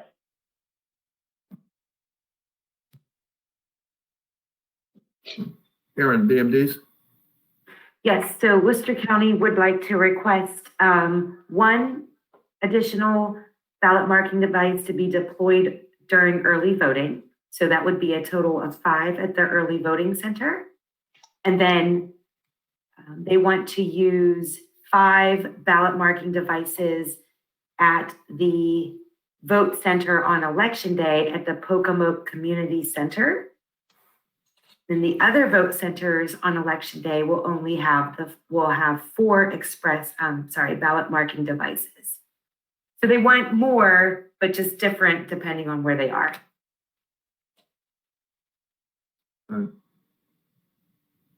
Okay, Patty, you want to put 5 down in Wicomico, but you want to put 4 up at Stephen Decatur or the convention center. But the That's convention, where you send your population. Go ahead, I'm sorry. at the convention center will have 5.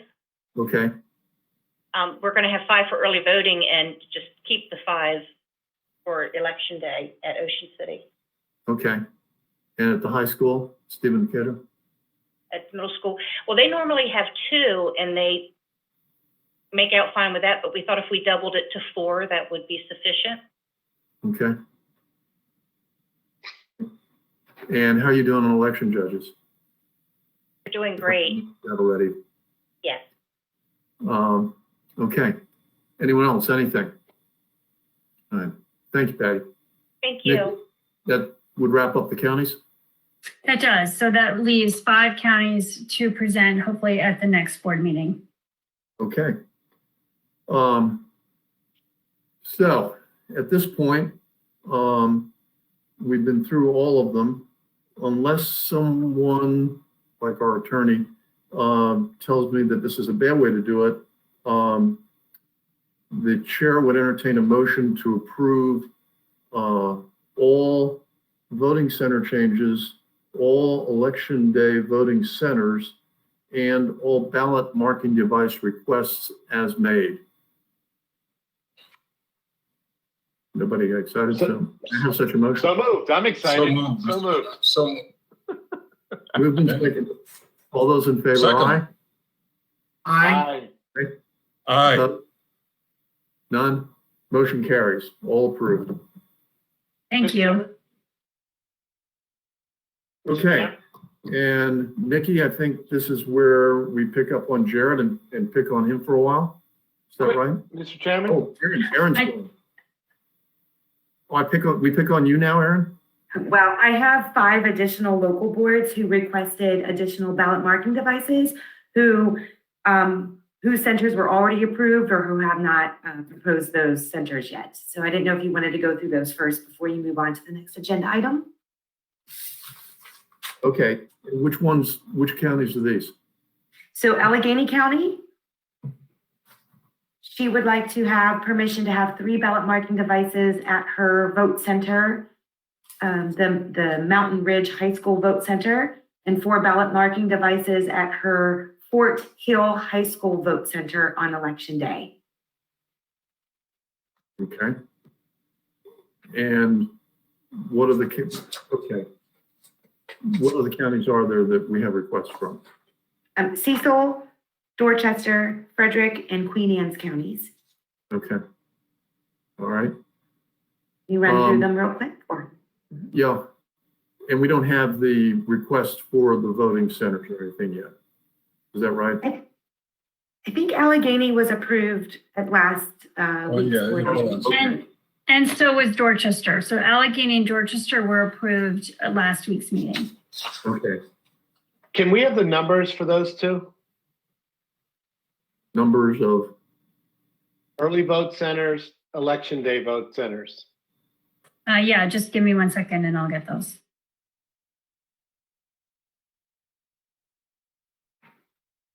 Now the numbers add up. When we said we had 5 left, I only counted 17 we did today. Right.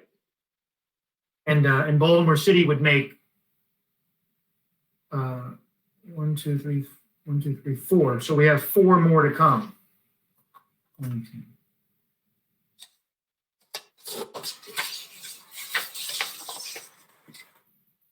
Okay, so for Allegheny, they are, it's 5 voting locations on election day. No, that's not right. There's 6, I think. 6. And how many early voting centers? 1 or 2?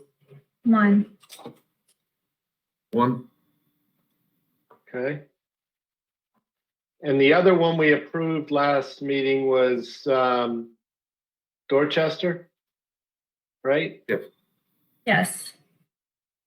And were they 2 early voting centers and 3 total election day centers?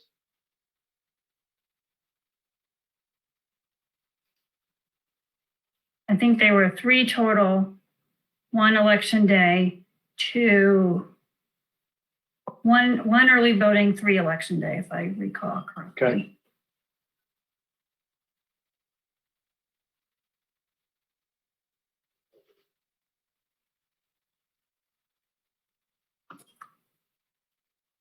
Okay. Okay.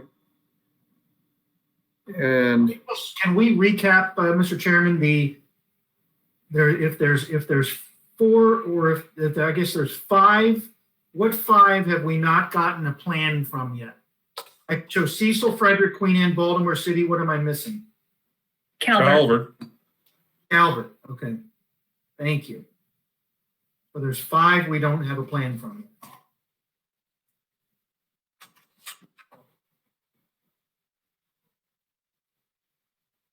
Mr. Chairman, if you want a running total, we now have 67 approved early voting centers and 255 approved election day centers. thank you very much, sir.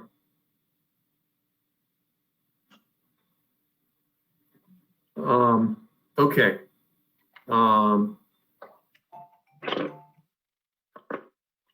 Allegheny and Dorchester, we need to take care of.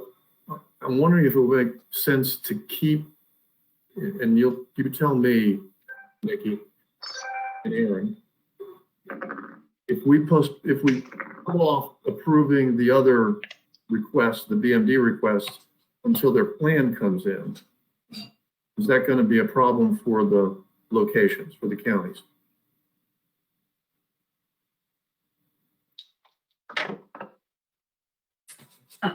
I'm not sure. Yeah, I'm not sure either, but I can honestly say that once a local board understands how many ballot marking devices they're allowed to deploy, it does help them in their election judge recruitment efforts and assigning those election judges.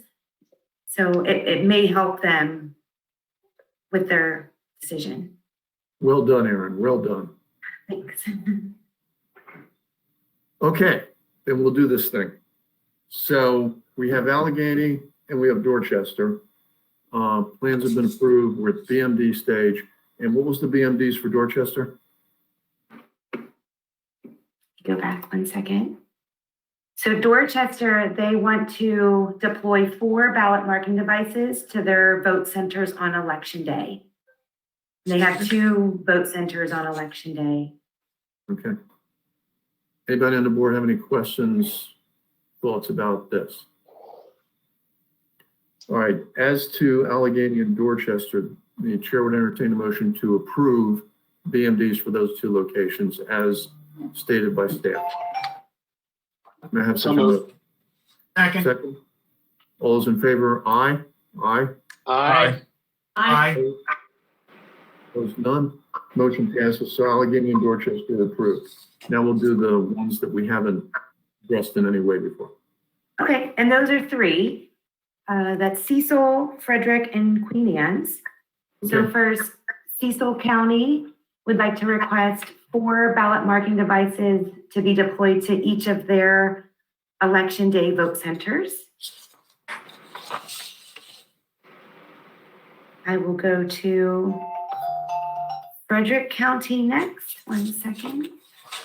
Frederick County would like to request 6 ballot marking devices to be used for their vote centers on election day. And last but not least, Queen Anne's County. They would like to use 4 ballot marking devices at each of their election day vote centers. Thanks. Anyone, any board members, questions, comments, or thoughts? That being the case, then the chair would entertain a motion to approve the ballot marking devices for Cecil, Frederick, and Queen Anne's counties as stated by staff in their requests. So moved, Mr. Chairman. Second? Second. Moved and seconded. All those in favor, aye? Aye? Aye. Opposed? None? Motion passes. Cecil, Frederick, and Queen Anne's are approved. Thank you. Okay. And, okay, I think that actually takes care of agenda item number 6. Correct? No more. I think Nikki's nodding, so. No more. Taking. One more? No more. We're done. No For more, today. okay. All right. Okay, now we'll move on to number 7, approval of late fee waivers. And that should be Jared, I would assume.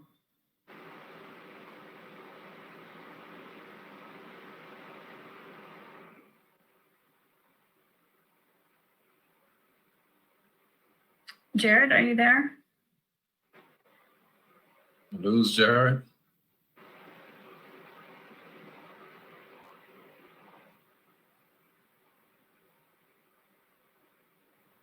Well, while we are trying to find Jared electronically somewhere in the electronic wasteland, could we check and see whether Miss Garland is available? She is our speaker, and we could go down there and ask for her thoughts.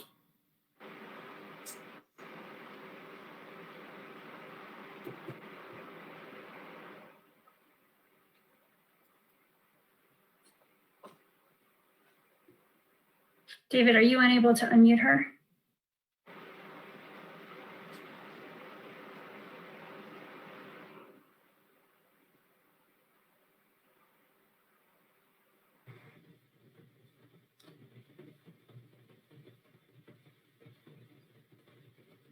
Apparently she is unmuted from our end. Okay, Ms. Garland?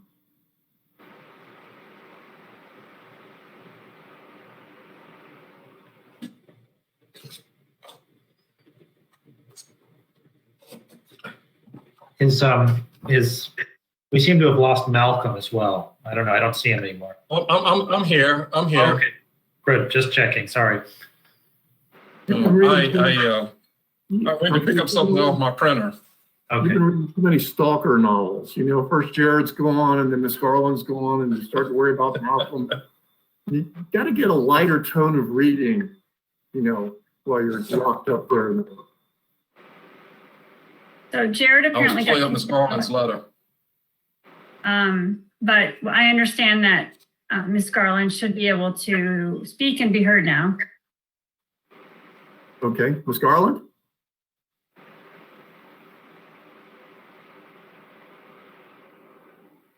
Or not?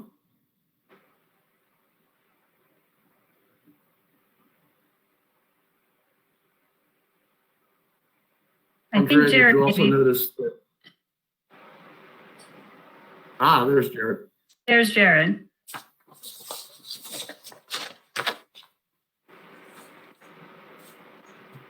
Jared, are you ready to go? No.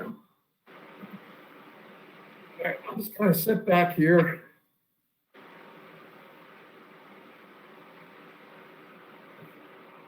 I'll try to make it work.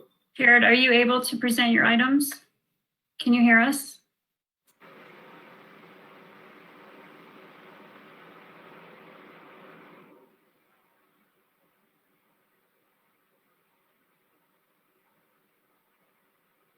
There, we lost Jared.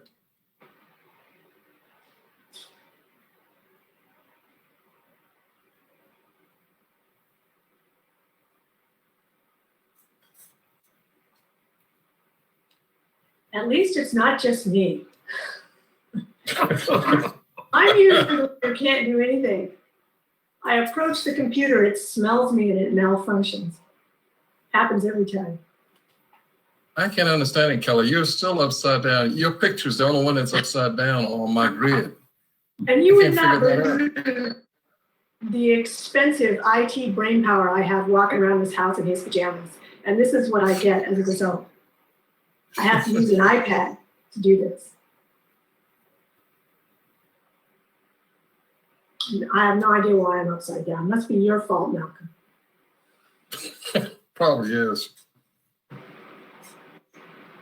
Well, while we're waiting, nothing to lose time here. Does anyone have any old business they'd like to pick up? Does anyone have any new business they'd like to present? And you can bring that up again if something comes up in the meantime you want to address further. But otherwise, anybody have any new business? No? Anybody have any disclosure of campaign contributions?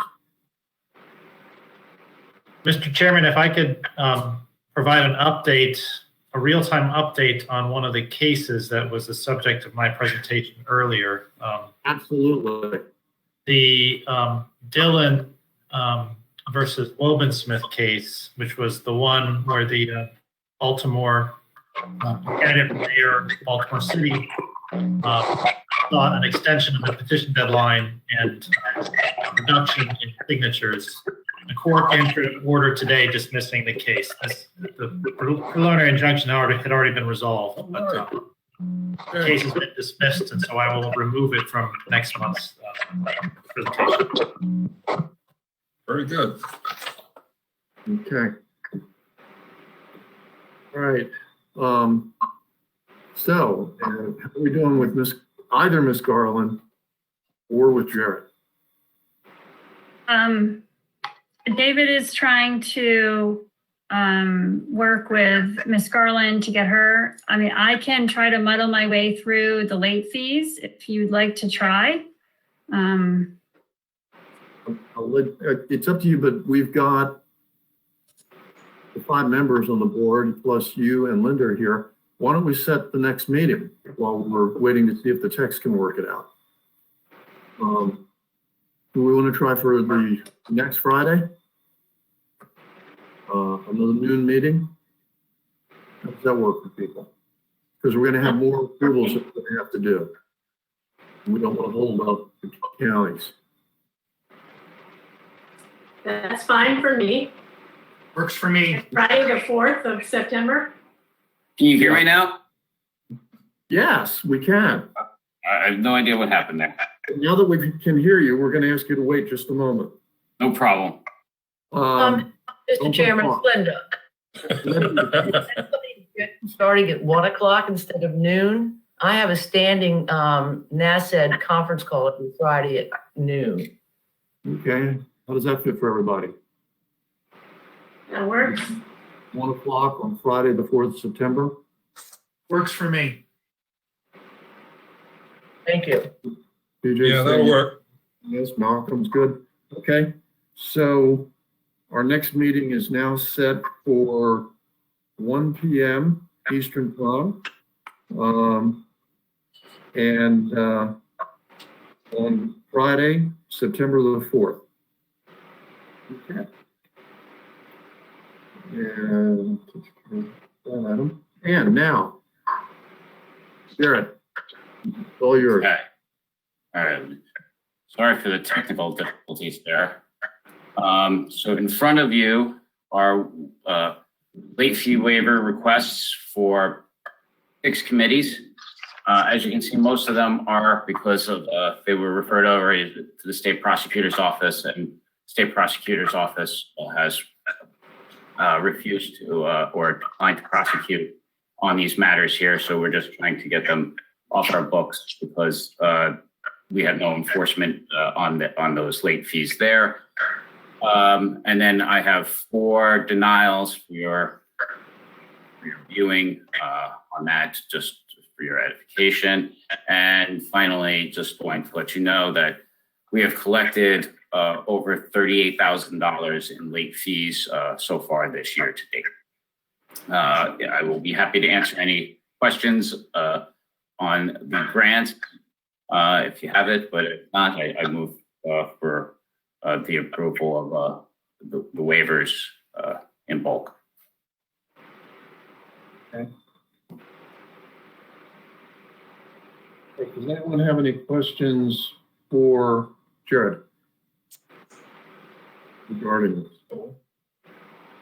And that being the case, the chair would entertain a motion to approve the waivers as presented by staff. May I have such a motion? So moved. Second? Second. Being seconded, all those in favor say aye. Aye. Aye. Aye. Opposed? None. Motion carries. Great, thank you. Okay. Yes, sir. And now, next item, approval of departmental legislative proposals. Yes. Do you have a memo from me on the proposed departmental legislation? There are 6 bills for you to approve. The first 3 were previously approved last year by the board as departmental. The first one just removes the subjective deadline for when political committees must file their final report and close. The House of Delegates had passed this in 2020 with amendments, but again, with a truncated legislative session, the bill did not pass the Senate. The second one was about protecting contributors' information on the websites and campaign finance reports. This is modeled after the federal campaign finance contribution protection statutes. So it mirrors the federal law and has survived all sorts of constitutional scrutinies. This passed the Senate, but then failed to pass in the House, again, the truncated legislative session. And the last one was approved by the state board last year, but it was increasing the statute of limitations. This last year, we approved it to 5 years for the statute of limitations. I'm only presenting to 4. This change was because it was amended in the House at the last year, and it passed the House with 4 years. This change also has the support of the Office of the State Prosecutor. And so this will help increase with enforcements on prosecutions for over contributions from the prior election cycle and some late fee filings as well. You have a letter of support in there from the Office of the State Prosecutor. Bills 4 through 6 are new ones, mostly consisting of enforcement clarification and 1 technical changes in the election calendar. The Title 14 bill clarifies the enforcement powers of the Office of the State Prosecutor to seek civil penalties against entities in violation of the provision of Title 14. When Title 14 was amended in 2013, the late fees were to be processed by the State Board in the same method and manner as political committees in Title 13. However, Title 13 has an express provision in it which authorizes this Office of the State Prosecutor with civil authority. That provision is only inferred in Title 14. So this proposal here clarifies that the civil enforcement authority is with the state prosecutor and will assist in our enforcement and our referrals of late filings of Title 14 offenders. The Office of the State Prosecutor supports this proposed legislation, and I believe you have a letter of support in the folder. The bill, what I characterize Bill number 5, increases the enforcement authority of the State Board of Elections regarding our sort of enumerated offenses in the public financing program for governor. These offenses are similar in nature to the current enforcement authority we have under Title 13. So it's just, we're already doing public financing, so this would just make sure that there is no question about the who can issue civil citations and for public financing entities. And this only applies to public financing entities under Title 15, and that is for the gubernatorial program. And lastly is Bill number 6, which is an election calendar correction bill. This legislation just alters certain deadlines to avoid disruption with ballot printing. Basically, this will propose some changes to the deadline for replacement candidates for governor and lieutenant governor in the primary election and the certification of the ballot. We would make sure that all the issues now are going to be very addressed, so that now that once we hit a date certain, the ballot will be printed and there will be no more changes to the ballot at that point. I open it up for any questions and happy to, but if not, I submit all 6 for your approval. Questions or comments? Mr. Chairman, this is PJ. On that last election calendar bill, I don't see page numbers, so I'm trying to, third page on the top. Can you explain to me what you're saying here about if a candidate for lieutenant governor is disqualified?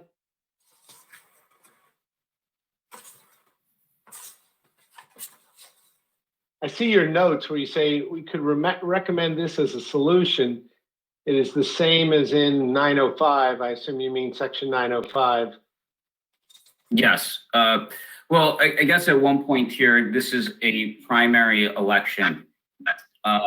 And, there would be because this is just replacing a candidate for it, there's other provisions that if a candidate is disqualified or if the ticket, one part is the ticket is disqualified, the ticket just becomes null and void. They don't have the opportunity to cure the ticket. So that is one option too, instead of allowing them the ability to cure it 70 days before the primary election. Oh, okay. Yeah, we're going back up to the 70 days change. Okay, Right. Thank you. Basically, right, because at one point, Terry, as you can see here, it's within less than 45 days, and then the certificate of candidacy must be filed within 10 days before the date of the primary election. I mean, the ballots have already printed, and we've seen that, where it can cause great disruption in the election process here. So Now it makes it 70 days, and the certificate of candidacy must be filed no less than 65 days before the primary election, and we would then certify the ballot on the 64th day. Got it. Thank you. No problem. Hey, does anyone have any other questions, comments, thoughts? Okay, hearing none, the chair would entertain a motion to approve the departmental legislative proposals as presented. Board having received copies of these items in advance. Can I have such a motion? So moved. So moved. Seconded? Have a second? Second. Second. All those in favor say aye. Aye. Aye. Aye. Opposed? Motion passes. Great, thank you. And the next item, approval to extend SB policy 2020-01, electronic petition signature acceptance. Yes, so as you know, we had adopted a policy on April 22nd, allowing for the acceptance of electronic signatures for petitions. The policy had a sunset provision of August 3rd. We have received requests to extend the deadline for the collection of petition signatures by ballot issue committees wanting to propose charter amendment questions at the county level. Since we're still under the state of emergency by the governor to prevent the spread of COVID-19, signature collections is still, I would say, inhibited at this point here. So we're proposing is that we extend the policy to January 13th, 2021. That should cover everything. And it is also the start of legislative session. So at that point there, the General Assembly would then have the ability to start weighing in on the matter legislatively as well. Any comments or questions? Mr. Chairman, this is Donna. Okay. I just wanted to let you know that there was a letter of support for this that was not included with your package from a group in Prince George's County. Okay. Well, thank you, Don. Anyone have any questions or comments? I don't know that it matters one way or the other, but why? I mean, you explained why January 21st, but what will be going on between November and January 21st that we would even need this particular, policy? So right now, if they want to do any sort of charter amendments, they can still collect the signatures and then propose it for the next election. So there are groups out there right now that are still collecting signatures and wanting to propose changes to county charters. So this is why they will be doing that.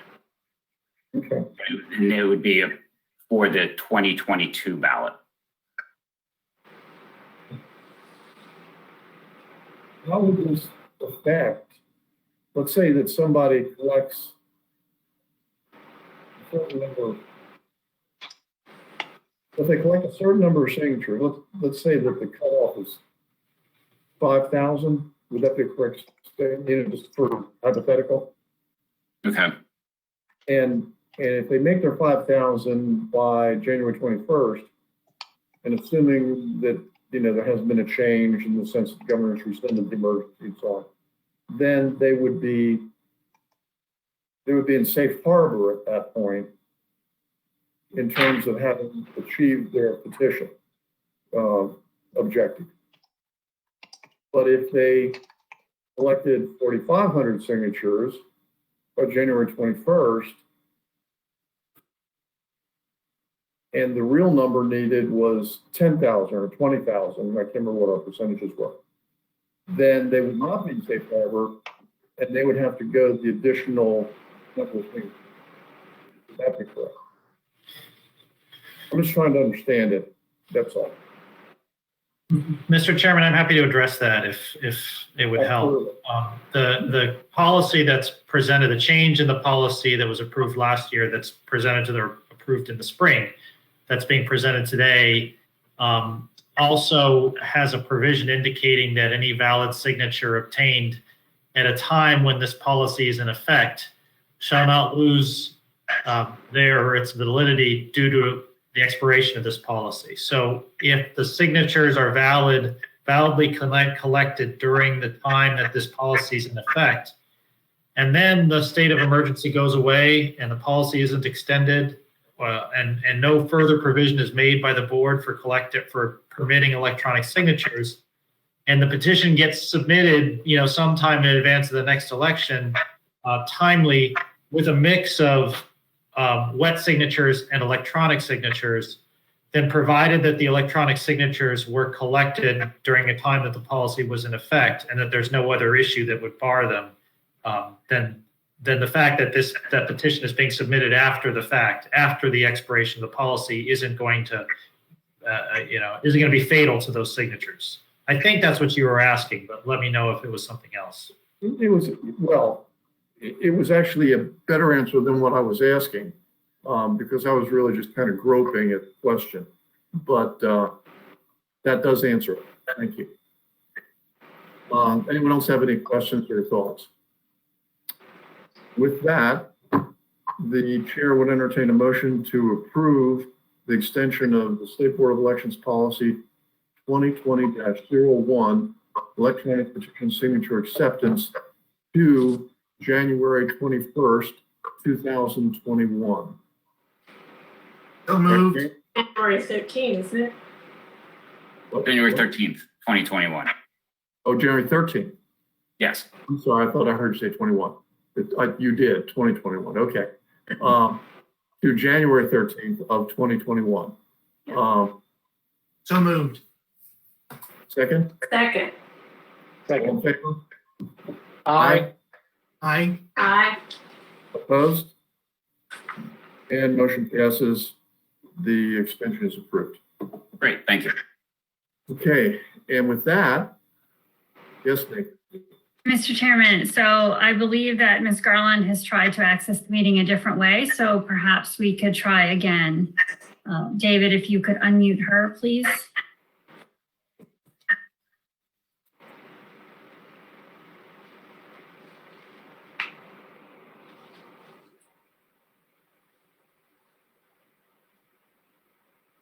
Oh, he's now telling me that she is not, hold on.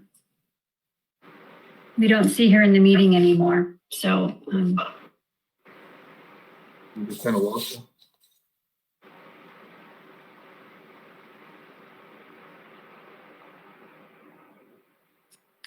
So I guess maybe we didn't resolve that technical problem. So, just so I don't close this thing down, so we have not resolved the technical problem and we're not going to hear Ms. Garland. Would that be correct? It seems like she was unable to unmute herself and be heard. Okay. All right. Well, Mr. Chair. Yes. Oh, This is Donna. I did send you the material that Ms. Garland had submitted. Correct. I think it was in number. Yes, we do have that. Ms. Garland, I'm sorry that you were not able to address us.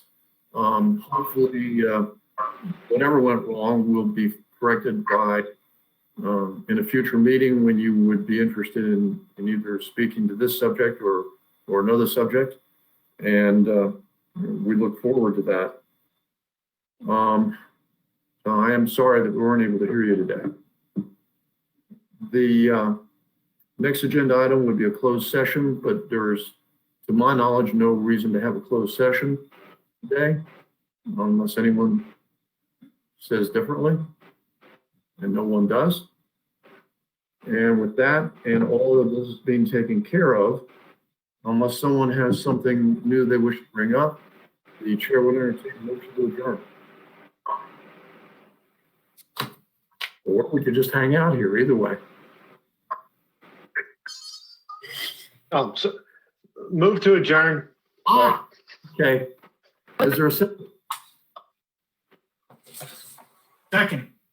Okay, moved and seconded. And all those in favor? Aye. Aye. Aye. Opposed? None? Aye. I declare the meeting adjourned. Thank you all very much. Bye, everyone. Bye, everyone. Thank you, Mr. Chairman. Thank you. Always a pleasure. It's fun, always a pleasure.